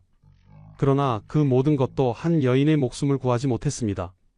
장경왕후만이 아니었습니다. 조선 518년 역사에서 산후병으로 목숨을 잃은 왕실 여성은 11명에 달했습니다. 왕비 평균 수명은 51세, 후궁보다도 6년이나 짧았습니다. 왕실도 이러했는데 일반 백성들은 어떠했을까요? 조선시대 출산은 여성에게 죽음과 같은 것이었습니다. 산모 10명 중 3명은 출산 중이나 산후에 목숨을 잃었습니다. 어떤 여인들은 첫 출산에서, 어떤 이들은 두 번째, 세 번째 출산에서 세상을 떠났습니다. 양반 남자가 3번 혼인을 했다는 것은 그 두 부인이 모두 산후에 사망했다는 것을 의미했습니다. 무엇이 조선의 여인들을 이토록 죽음으로 내몰았을까요? 왜 왕실의 최고 의술도 한 여인의 목숨을 구하지 못했을까요? 이 이야기는 단순한 과거의 기록이 아닙니다. 이것은 수백 년 동안 침묵 속에 묻혀버린 수많은 조선 여인들의 절규입니다. 아들을 낳아야 한다는 압박 속에서 목욕도 제대로 하지 못한 채 감염과 출혈로 고통받다가 쓰러져간 그녀들의 이야기입니다. 1730년 한양 북촌의 한 양반가에서 14살 소녀의 첫 월경이 시작되었습니다. 어머니는 딸의 손을 잡으며 말했습니다. 이제 내게도 여자의 운명이 시작되는구나. 조선시대에 여자아이가 첫 월경을 시작한다는 것은 단순한 신체 변화가 아니었습니다. 그것은 곧 혼인 정년기가 되었다는 신호였습니다. 양반가에서는 딸이 첫 월경을 하면 즉시 혼처를 알아보기 시작했습니다. 대부분의 소녀들은 14살에서 16살 사이에 혼인했습니다. 소녀에게는 선택권이 없었습니다. 부모가 정해준 신랑을 혼례식 당일에 처음 보는 경우가 대부분이었습니다. 어머니는 혼례를 앞둔 딸에게 은밀하게 말했습니다. 첫날 밤은 참고 견뎌야 한다. 남편의 시를 받아 아들을 낳는 것이 여자의 본분이다. 고통은 잠깐이고 아들을 낳으면 시집에서 자리를 잡을 수 있느니라. 하지만 어머니는 말하지 않았습니다. 그 고통이 평생 계속될 것이라는 사실을, 출산이 곧 죽음이 될 수도 있다는 사실을 말입니다. 15살에 혼인한 소녀는 이듬해 곧바로 임신했습니다. 입덧이 시작되자 친정어머니가 사람을 보내왔습니다. 시어머니와 함께 앉은 친정어머니는 딸의 손을 꼭 잡으며 무거운 표정으로 말했습니다. 10명 중 3명은 다시 돌아오지 못한단다. 마음을 단단히 먹어야 한다. 그제야 소녀는 깨달았습니다. 임신이 축복이 아니라 시험이라는 것을, 출산이 새 생명의 탄생이 아니라 자신의 목숨을 건 도박이라는 것을 말입니다. 조선시대 여성들에게 출산은 1년에 한 번씩 찾아오는 죽음의 위협이었습니다. 첫 출산에 성공하면 끝이 아니었습니다. 2년 뒤, 또 2년 뒤, 계속해서 임신과 출산이 반복되었습니다. 피임은 있을 수 없는 일이었습니다. 대를 이어야 한다는 것, 특히 아들을 낳아야 한다는 것이 여성의 유일한 존재 이유였으니까요. 마을의 산파가 불려왔습니다. 경험 많은 노파였지만 그녀가 할 수 있는 일은 많지 않았습니다. 끓인 물과 깨끗한 천을 준비하고 산모의 손을 잡아주며 힘을 내라고 격려하는 것이 전부였습니다. 깊이 숨을 들이마시고 있는 힘껏 밀어내시오. 아이가 나와야 하오. 진통이 시작된 지 이틀째 되는 밤이었습니다. 소녀는 이미 지쳐서 의식이 흐릿했습니다. 비명을 지를 힘도 남지 않았습니다. 그저 신음만 흘러나왔습니다. 조금만 더 힘을 내시오. 마침내 아기의 울음소리가 들렸습니다. 하지만 기쁨은 잠시뿐이었습니다. 출혈이 멈추지 않았습니다. 산파가 다급하게 소리쳤습니다. 태반이 아직 나오지 않았소. 더 힘을 내야 하오. 산모는 더 이상 힘을 쓸 수 없었습니다. 산파가 손을 넣어 태반을 끄집어내려 했지만 쉽지 않았습니다. 손가락에 묻은 오물과 피가 범벅이 되어 미끄러졌습니다. 소독이라는 개념조차 없던 시대, 그 손길이 산모의 자궁에 치명적인 병균을 심어주고 있었습니다. 겨우 태반을 빼낸 후 산모는 산실에 누워 회복을 기다려야 했습니다. 하지만 회복이라는 것은 사치였습니다. 조선시대의 산후조리 규칙은 오히려 산모를 죽음으로 내몰았습니다. 산모는 절대 물로 씻어서는 안 된다. 물은 독이다.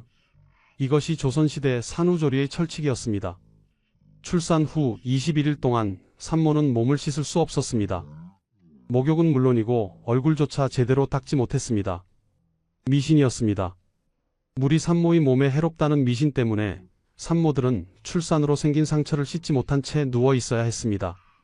출혈로 범벅이 된 하의, 땀으로 젖은 옷, 회음부의 깊은 상처, 그 모든 것이 씻기지 못한 채 그대로 방치되었습니다. 병균이 번식하기에 이보다 더 좋은 환경은 없었습니다. 사흘째 되던 날부터 산모의 몸에 열이 오르기 시작했습니다. 처음에는 가볍게 여겼습니다. 산후에는 을의 그런 법이라고 생각했습니다. 하지만 열은 점점 더 높아졌습니다. 마마, 몸이 너무 뜨거워요. 견뎌야 한다. 산후풍이 들어오지 못하게 이불을 더 덮어라. 산후풍을 두려워한 나머지 산모를 더운 방에 이불을 겹겹이 덮어 놓았습니다. 환기도 시키지 않았습니다.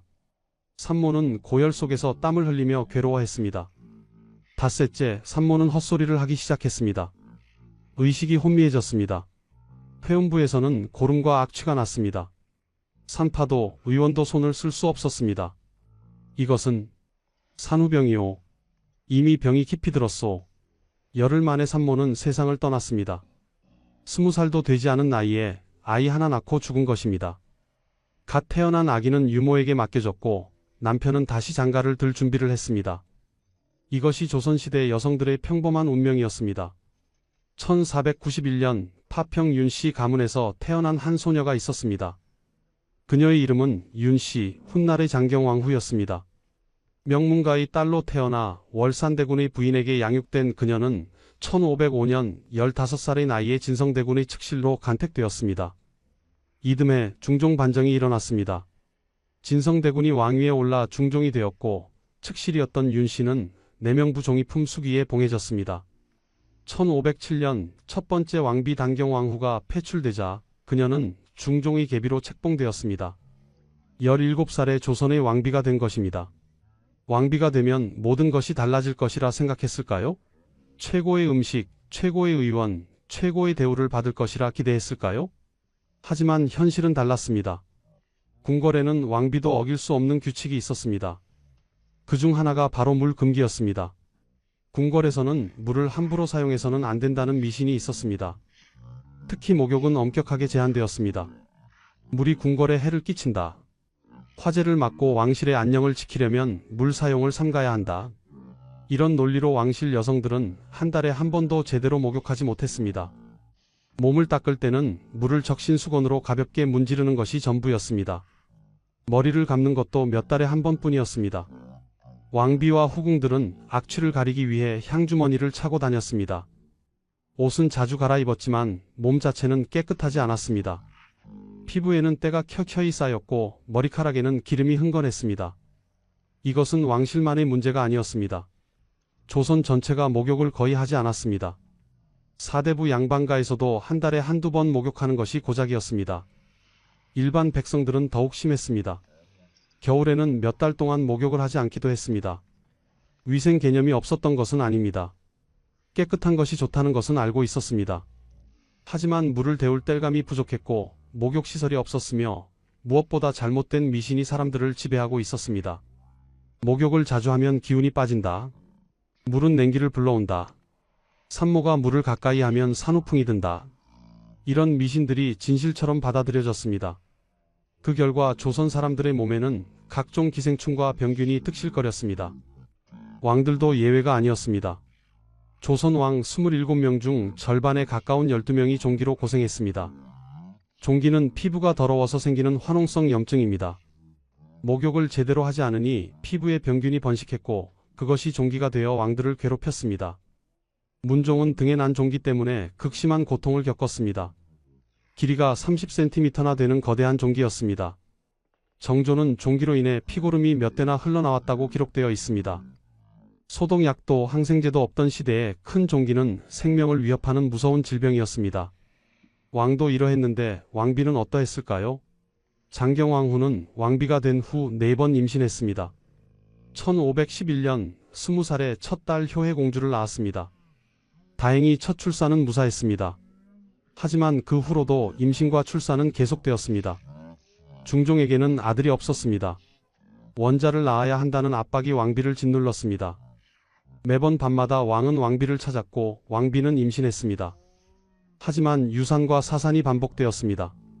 1515년 2월 25일 드디어 왕비는 원자를 낳았습니다. 훗날 인종이 될 아이였습니다. 중종은 너무나 기뻐하며 온 나라에 선포했습니다. 만대의 계획을 굳건히 함이 지금으로부터 시작되니 너희 백성들과 더불어 이 기쁨을 함께 하노라. 궁궐은 축제 분위기였습니다. 신하들이 축하 인사를 올렸고 백성들에게 곡식이 나눠졌습니다. 마침내 조선에 왕세자가 생긴 것입니다. 하지만 기쁨은 너무나 짧았습니다. 출산 이틀 후부터 왕비의 몸 상태가 이상했습니다. 3월 1일 중종은 신하들에게 물었습니다. 중궁의 병세가 위급하다. 다른 곳으로 옮기는 것이 어떠한가? 신하들이 대답했습니다. 이것은 다른 증세가 아니라 산후에 발생한 것이니 함부로 옮기는 것은 불가하옵니다. 산후병이었습니다. 출산 후 제대로 씻지 못한 몸, 완전히 배출되지 못한 태반, 그곳에서 번식한 병균. 왕실 최고의 의원들이 밤낮으로 치료했지만 소용없었습니다. 3월 2일 새벽 장경왕후는 세상을 떠났습니다. 원자를 낳은 지 엿새 만이었습니다.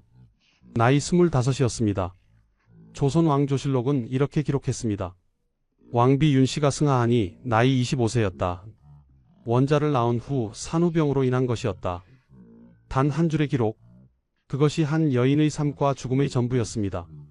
장경왕후가 죽고 나서 중종은 슬퍼했습니다. 하지만 슬픔도 잠시, 왕실은 다시 움직여야 했습니다. 왕에게는 또 다른 왕비가 필요했습니다. 원자가 있어도 더 많은 아들이 필요했습니다. 조선 왕실에서 아들은 아무리 많아도 부족했습니다. 장경왕후가 죽은 지 불과 몇 달 후 중종은 세 번째 왕비를 맞이했습니다. 문정왕후 윤씨였습니다. 그녀 역시 파평 윤씨 가문 출신이었습니다. 하지만 장경왕후와는 먼 친척이었고 두 집안은 훗날 대윤과 소윤으로 나뉘어 피 튀기는 권력 다툼을 벌이게 됩니다. 문정왕후는 총명했습니다. 그리고 야심도 있었습니다. 그녀는 자신의 아들을 왕으로 만들고 싶었습니다. 하지만 문제가 있었습니다. 이미 장경왕후가 낳은 원자가 있었던 것입니다. 훗날 인종이 될 그 아이가 정통 왕세자였습니다. 문정왕후는 4명의 딸을 연달아 낳았습니다. 의혜공주, 효순공주, 경현공주, 인순공주. 딸만 넷이었습니다. 왕비의 초조함은 커져만 갔습니다. 아들을 낳지 못하면 자신의 지위도 친정의 권력도 보장할 수 없었습니다. 1534년 중종 29년 드디어 문정왕후가 아들을 낳았습니다. 경원대군 훗날의 명종이었습니다. 문정왕후의 나이 36, 중종과 혼인한 지 19년 만의 일이었습니다.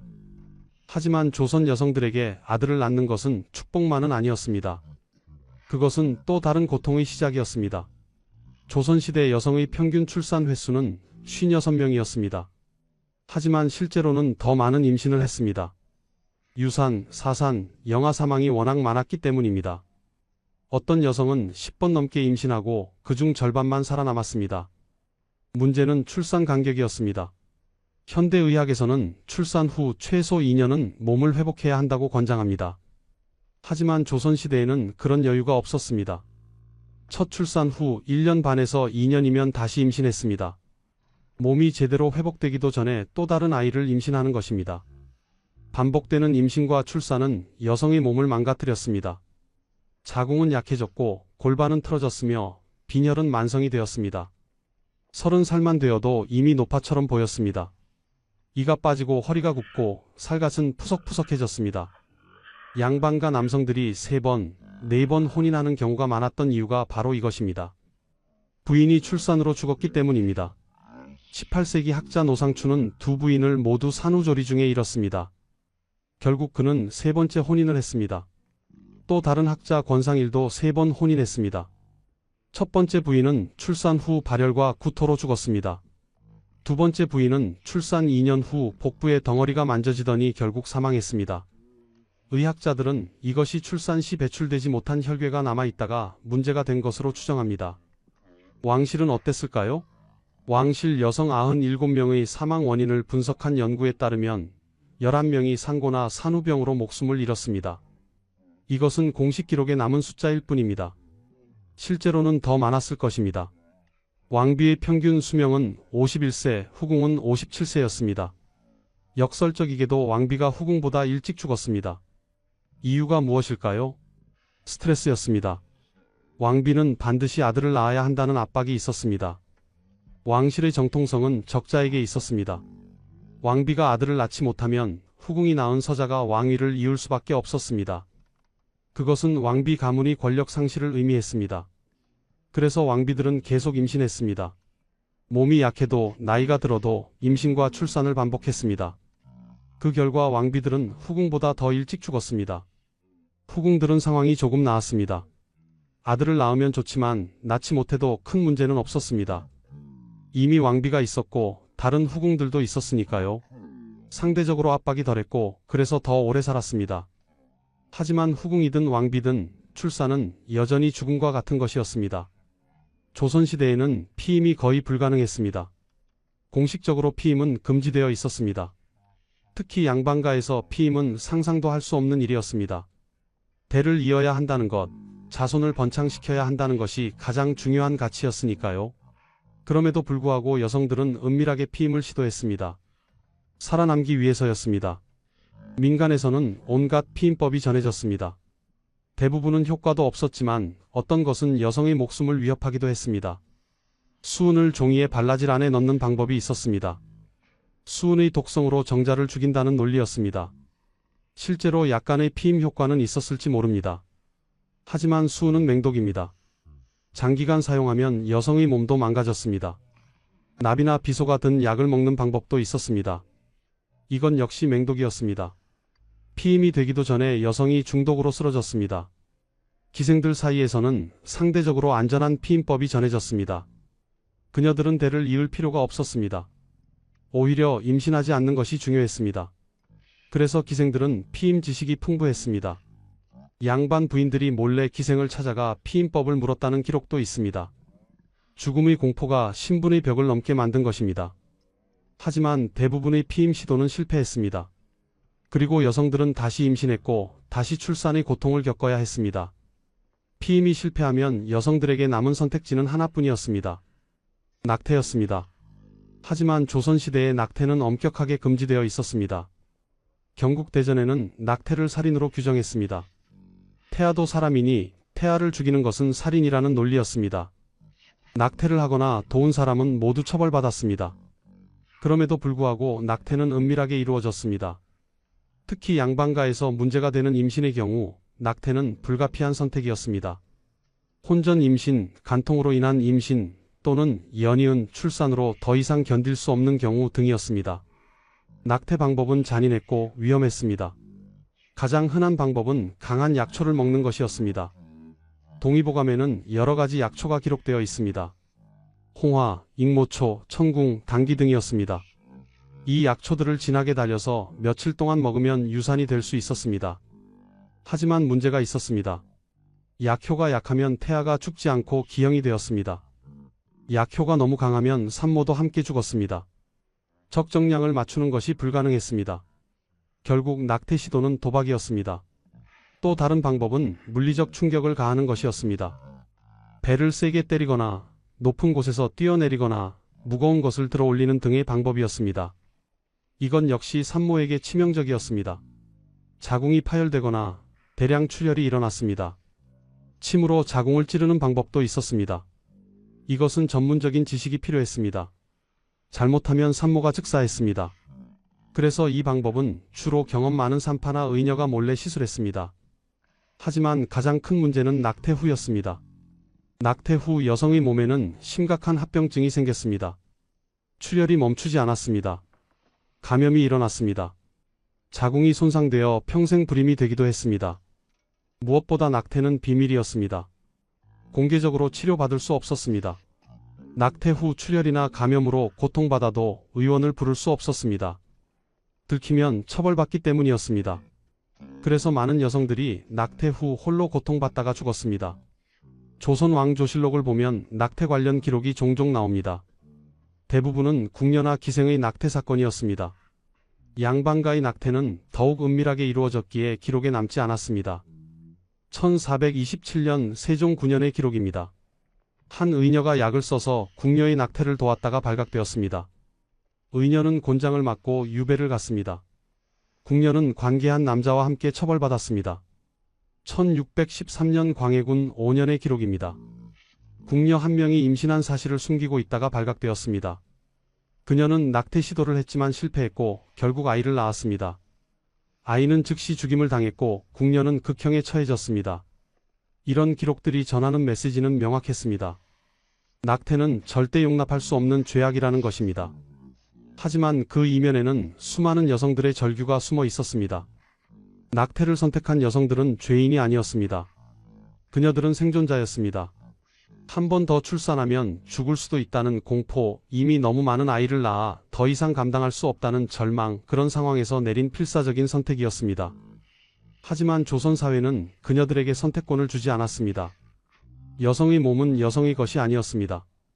그것은 대를 잇기 위한 도구였고 왕조를 유지하기 위한 수단이었습니다. 그래서 여성들은 계속 임신했고 계속 출산했으며 그 과정에서 수없이 죽어갔습니다. 조선시대의 여성의 평균 수명은 45세였습니다. 남성보다 10년 이상 짧았습니다. 왜였을까요? 전쟁도 없었고 중노동도 남성과 비슷했는데 왜 여성들이 더 일찍 죽었을까요? 답은 명확합니다. 출산이었습니다. 출산 중 사망, 산후병 사망, 낙태 후 사망, 반복되는 임신과 출산으로 인한 건강 악화, 이 모든 것이 여성의 수명을 갉아먹었습니다. 한 연구에 따르면 조선시대 20대 여성의 사망률이 남성보다 훨씬 높았습니다. 이것은 전 세계적으로도 이례적인 현상이었습니다. 대부분의 사회에서는 젊은 남성의 사망률이 높습니다. 전쟁이나 사고 때문입니다. 하지만 조선에서는 젊은 여성이 더 많이 죽었습니다. 출산 때문이었습니다. 출산은 여성에게 주어진 의무였지만 동시에 사형 선고와 같은 것이었습니다. 언제 집행될지 모르는 사형 선고, 첫 출산에서 집행될 수도 있고 5번째 출산에서 집행될 수도 있었습니다. 하지만 대부분의 여성은 결국 그 선고를 피하지 못했습니다. 그리고 조선 사회는 침묵했습니다. 여성의 죽음은 당연한 것으로 여겨졌습니다. 팔자라는 말로 모든 것이 설명되었습니다. 여자의 팔자가 그런 것이지. 하지만 그것은 팔자가 아니었습니다. 그것은 제도의 폭력이었고 미신의 살인이었으며 무지의 결과였습니다. 다시 1515년 2월 25일로 돌아가 보겠습니다. 장경왕후가 원자를 출산한 그날 궁궐은 환호성으로 가득 찼습니다. 중종은 10년 만에 얻은 아들에 기뻐하며 신하들에게 말했습니다. 사속의 중함을 생각하고 항상 근심하여 마음 편하지 못하였는데 정비 윤씨가 원자를 낳았으니 이 어찌나 한 사람의 경사뿐이랴. 온 나라가 축제 분위기였습니다. 하지만 산실 안의 왕비는 이미 지쳐 있었습니다. 출산은 길고 고통스러웠습니다. 진통이 시작된 것은 24일 저녁이었습니다. 밤새도록 진통이 계속되었고 25일 낮에 이르러서야 아이가 나왔습니다. 거의 하루에 가까운 진통이었습니다. 의녀들이 재빨리 태반을 처리했습니다. 하지만 문제가 있었습니다. 태반의 일부가 완전히 나오지 않았습니다. 의녀가 손을 넣어 확인했지만 잘 보이지 않았습니다. 나머지는 곧 나올 것입니다. 걱정하지 마소서. 의녀는 왕비를 안심시켰습니다. 하지만 그것은 잘못된 판단이었습니다. 자궁 안에 남은 태반 조각은 곧 치명적인 문제가 될 것이었습니다. 출산 후 왕비는 산실에 누워 회복을 기다렸습니다. 궁궐의 산후조리는 엄격했습니다. 왕비는 21일 동안 산실에서 나올 수 없었고 목욕도 할 수 없었습니다. 오직 따뜻한 물수건으로 몸을 닦는 것만 허용되었습니다. 하지만 출산으로 생긴 상처는 컸습니다. 회음부가 찢어졌고 자궁에서는 계속 오로가 나왔습니다. 오로는 출산 후 자궁에서 나오는 혈액과 조직 찌꺼기였습니다. 이것이 완전히 배출되어야 산모가 회복될 수 있었습니다. 첫날과 둘째 날은 무사했습니다. 왕비는 피곤했지만 심각한 증상은 없었습니다. 중종이 산실을 찾아와 왕비를 위로했고 신하들이 축하 인사를 올렸습니다. 셋째 날인 2월 27일 왕비의 몸에 변화가 생겼습니다. 체온이 올라가기 시작했습니다.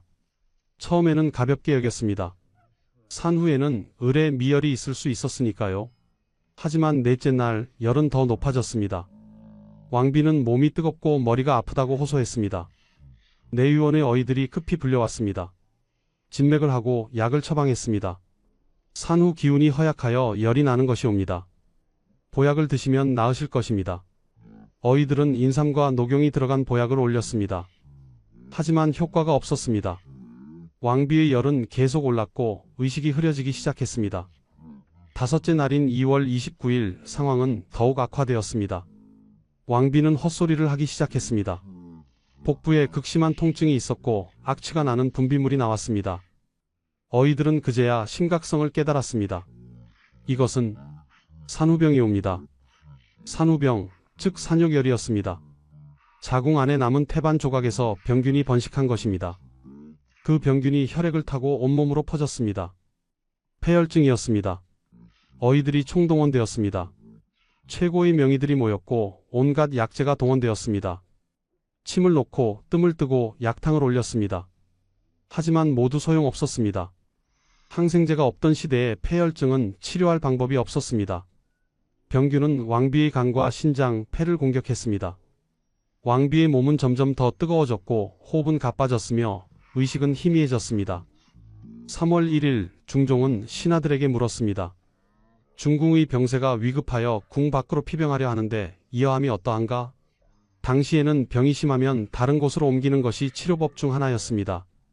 나쁜 기운이 있는 곳을 떠나면 병이 나을 수 있다고 믿었습니다. 하지만 신하들은 반대했습니다.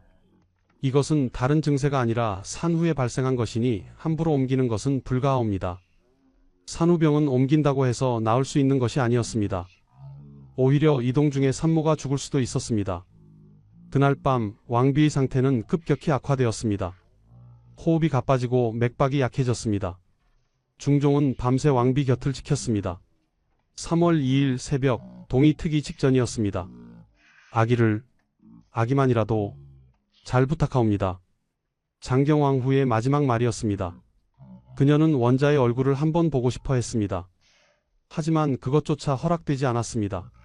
산모와 아기를 격리해야 한다는 규칙 때문이었습니다. 왕비는 아들의 얼굴도 보지 못한 채 중종의 손을 잡고 숨을 거두었습니다. 나이 25, 왕비가 된 지 8년, 원자를 낳은 지 엿새 만이었습니다. 궁궐은 순식간에 울음바다가 되었습니다. 엿새 전의 환호성이 이제는 비명으로 바뀌었습니다. 중종은 망연자실했고 신하들은 슬퍼했으며 의녀들은 통곡했습니다. 하지만 가장 비극적인 것은 갓 태어난 원자였습니다. 그는 어머니의 얼굴도 보지 못했습니다. 어머니의 품에 안겨본 적도 없었습니다. 그저 유모의 손에 맡겨져 자라야 했습니다. 그 원자가 바로 인종이었습니다. 훗날 그는 왕위에 올랐지만 재위 기간은 겨우 8개월이었습니다. 31살에 병으로 죽었습니다. 어머니를 일찍 여인 아이는 결국 행복하지 못했습니다. 장경왕후의 죽음은 단순한 개인의 비극이 아니었습니다. 그것은 조선 사회 전체의 비극이었습니다. 최고의 의수를 가진 왕실에서도 한 여인의 목숨을 구하지 못했다면 일반 백성들은 어떠했을까요? 답은 명확했습니다. 더 많은 여성들이 더 참혹하게 죽어갔습니다. 장경왕후의 죽음은 조선 왕조실록에 기록되었습니다. 하지만 그것은 단 한 줄에 불과했습니다.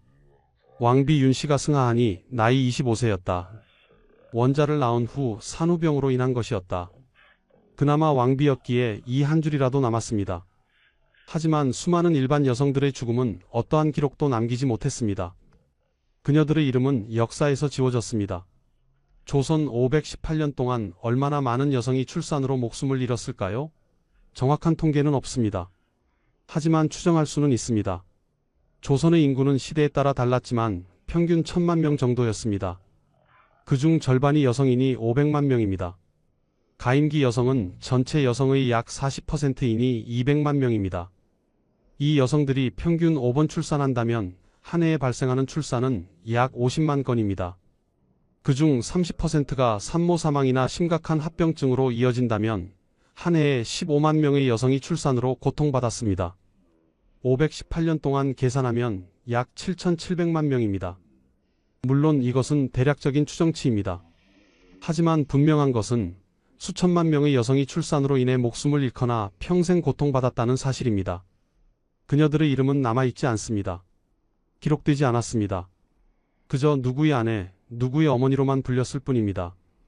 하지만 가끔, 아주 가끔 개인의 일기나 문집에서 그녀들의 흔적을 발견할 수 있습니다. 18세기 학자 이재의 일기에는 아내의 죽음이 기록되어 있습니다. 아내는 출산 후 49일 만에 산후병으로 세상을 떠났습니다. 이재는 매일 아내의 병세를 자세히 기록했습니다. 아내가 병을 얻었는데 토하고 춥고 더운 증세가 반복된다.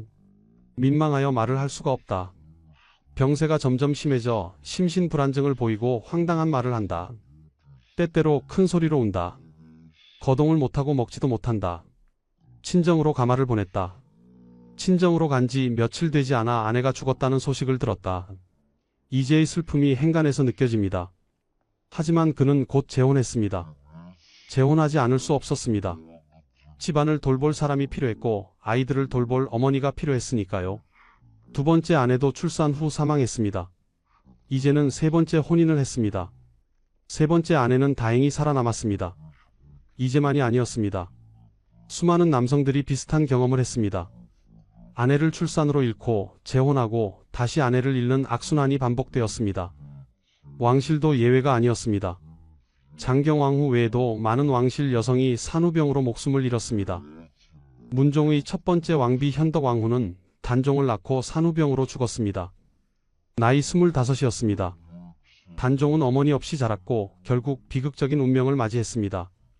성종의 생모 소혜왕후는 여러 번 출산했지만 산후 합병증으로 평생 건강이 좋지 않았습니다. 그녀는 60이 넘도록 살았지만 만년에는 각종 질병으로 고통받았습니다. 중종의 후궁 중에도 산후병으로 죽은 이가 여럿 있었습니다. 하지만 그녀들의 이름조차 제대로 기록되지 않았습니다. 단지 모후궁 조리라는 간단한 기록만 남아있을 뿐입니다. 일반 백성들의 상황은 더욱 참혹했습니다. 양반가는 그나마 산파를 부를 수 있었고 약을 구할 수 있었습니다. 하지만 가난한 백성들은 그것조차 불가능했습니다. 산파를 부를 돈이 없었고 약을 살 돈도 없었습니다. 그래서 많은 여성들이 홀로 출산했습니다. 남편이나 시어머니가 옆에서 지켜볼 뿐이었습니다. 아무것도 할 수 없이 그저 산모가 살기를 빌 뿐이었습니다. 출산 중 대량 출혈이 일어나면 어떻게 했을까요? 지혈할 방법이 없었습니다. 그저 피가 멈추기를 기다릴 뿐이었습니다. 피가 멈추지 않으면 산모는 죽었습니다. 태아가 여가, 즉 거꾸로 나오는 경우는 어땠을까요? 제왕절개 기술이 없었습니다. 산파가 손을 넣어 태아를 돌리려고 시도했지만 대부분 실패했습니다. 결국 산모와 태아가 모두 죽었습니다. 쌍둥이를 임신한 경우는 더욱 위험했습니다. 조선시대 의학서에는 쌍둥이 출산을 흉사라고 기록했습니다. 불길한 일이라는 뜻입니다.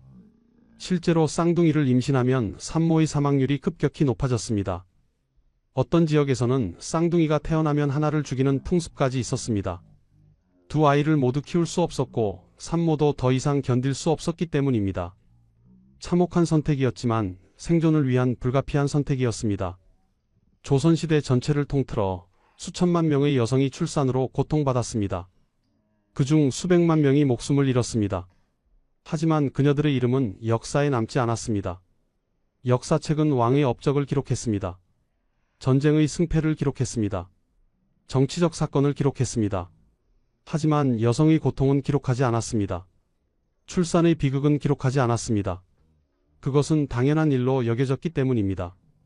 여자가 아이를 낳다가 죽는 것은 자연스러운 일이었습니다. 슬퍼할 일이지만 특별히 기록할 만한 사건은 아니었습니다. 하지만 그것은 잘못되었습니다.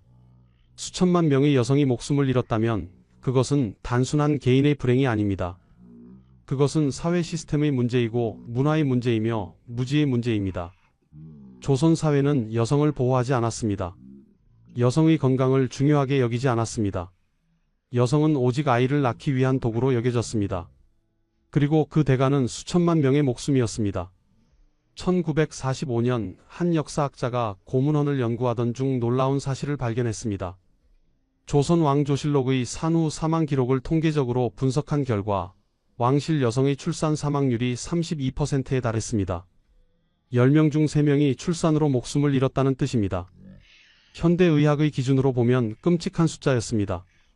2024년 대한민국의 산모 사망률은 10만 명당 11명입니다. 0.01% 수준입니다. 조선시대는 현대보다 3,000배나 높았던 것입니다. 더 충격적인 것은 왕실도 이러했다면 일반 백성들은 얼마나 더 심했을까 하는 점이었습니다. 추정컨대 일반 백성의 산모 사망률은 40%를 넘었을 것입니다. 거의 절반에 가까운 숫자입니다. 현대의학자들이 조선시대 산후병을 분석했습니다. 결론은 명확했습니다. 산요결, 즉 산후 감염이 주된 원인이었습니다. 산요결은 출산 후 자궁에 병균이 침입하여 생기는 폐혈증입니다. 연쇄상구균이나 포도상구균 같은 세균이 원인입니다. 이 세균들은 어디에나 있습니다. 사람의 손에도 옷에도 공기 중에도 있습니다.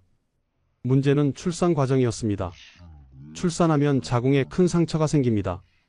태반이 떨어진 자리는 거대한 개방 상처입니다. 회음부도 찢어집니다. 이 상처들로 병균이 침입합니다. 현대에는 이 문제를 어떻게 해결할까요? 간단합니다. 소독입니다. 의료진은 손을 철저히 씻습니다. 의료기구는 모두 소독합니다. 수술실은 무균 상태를 유지합니다. 출산 후에는 항생제를 투여합니다. 이것만으로도 산요결은 거의 100% 예방됩니다. 하지만 조선시대에는 소독이라는 개념조차 없었습니다. 산파는 손을 씻지 않고 산모를 도왔습니다. 이전 산모를 도왔던 그 손으로 씻지 않고 다음 산모를 도왔습니다. 손에 묻은 병균이 그대로 산모에게 전달되었습니다. 사용하는 도구도 소독하지 않았습니다. 칼, 가위, 실 등이 그대로 사용되었습니다.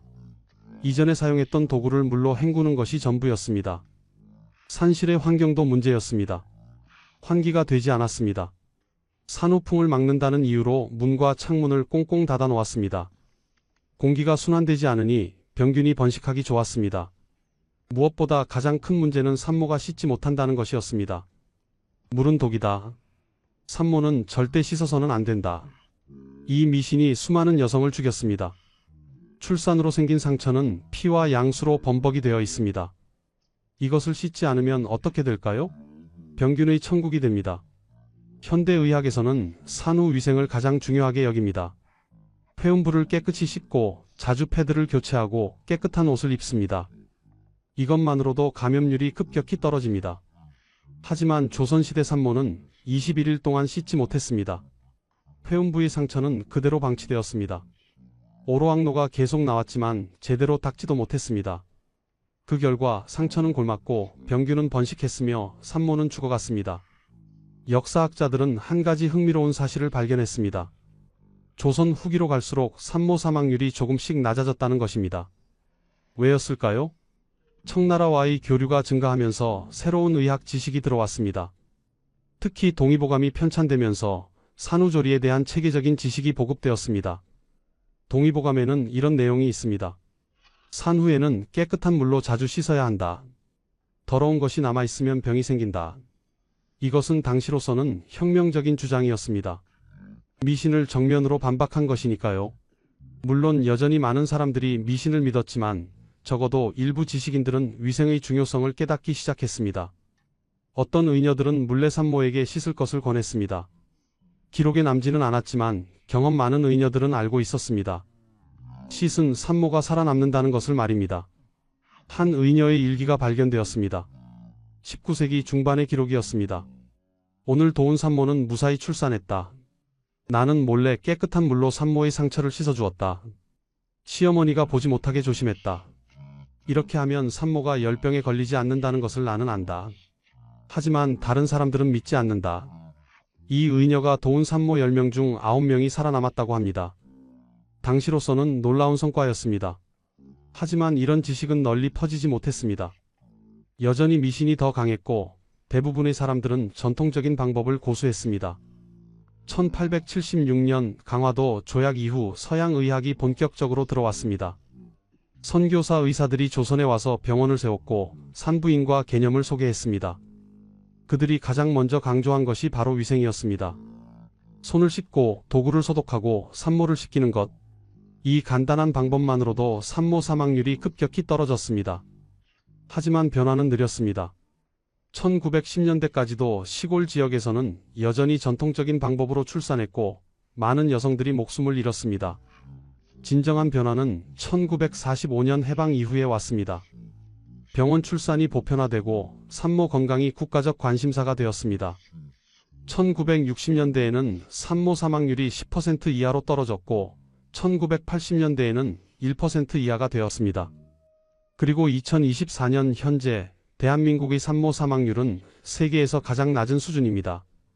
10만 명당 11명, 0.01%입니다. 거의 모든 산모가 안전하게 출산하고 회복합니다. 하지만 우리는 잊지 말아야 합니다. 불과 100년 전까지만 해도 출산은 여성에게 죽음과 같은 것이었습니다. 수천만 명의 여성이 목숨을 잃었습니다. 그녀들의 희생 위에 오늘날의 안전한 출산이 있습니다. 장경왕 후는 왕비였지만 최고의 의술도 그녀를 구하지 못했습니다. 하지만 그녀의 죽음은 헛되지 않았습니다. 그것은 우리에게 교훈을 남겼습니다. 미신은 사람을 죽입니다. 무지는 사람을 죽입니다. 위생을 무시하면 사람이 죽습니다. 반대로 올바른 지식, 과학적 접근, 그리고 여성의 건강을 소중히 여기는 태도는 생명을 살립니다. 오늘날 우리가 안전하게 출산할 수 있는 것은 수많은 선조들의 희생이 있었기 때문입니다. 그리고 그 희생을 헛되지 않게 만든 것은 과학의 발전과 인권의식의 성장이었습니다. 여성의 몸은 더 이상 대를 잇기 위한 도구가 아닙니다. 여성의 건강은 가장 소중한 가치입니다. 출산은 축복이지 죽음의 선고가 아닙니다. 이것이 우리가 과거로부터 배운 교훈입니다. 그리고 이 교훈을 절대 잊어서는 안 됩니다. 지금까지 조선시대 여인들의 숨겨진 고통, 출산이 곧 죽음이었던 시대의 이야기를 들려드렸습니다. 이 이야기가 여러분께 작은 깨달음이 되었기를 바랍니다. 구독과 좋아요는 이런 이야기들이 더 많은 분들께 전달되는 데 큰 힘이 됩니다. 감사합니다. 다음에 또 만나요.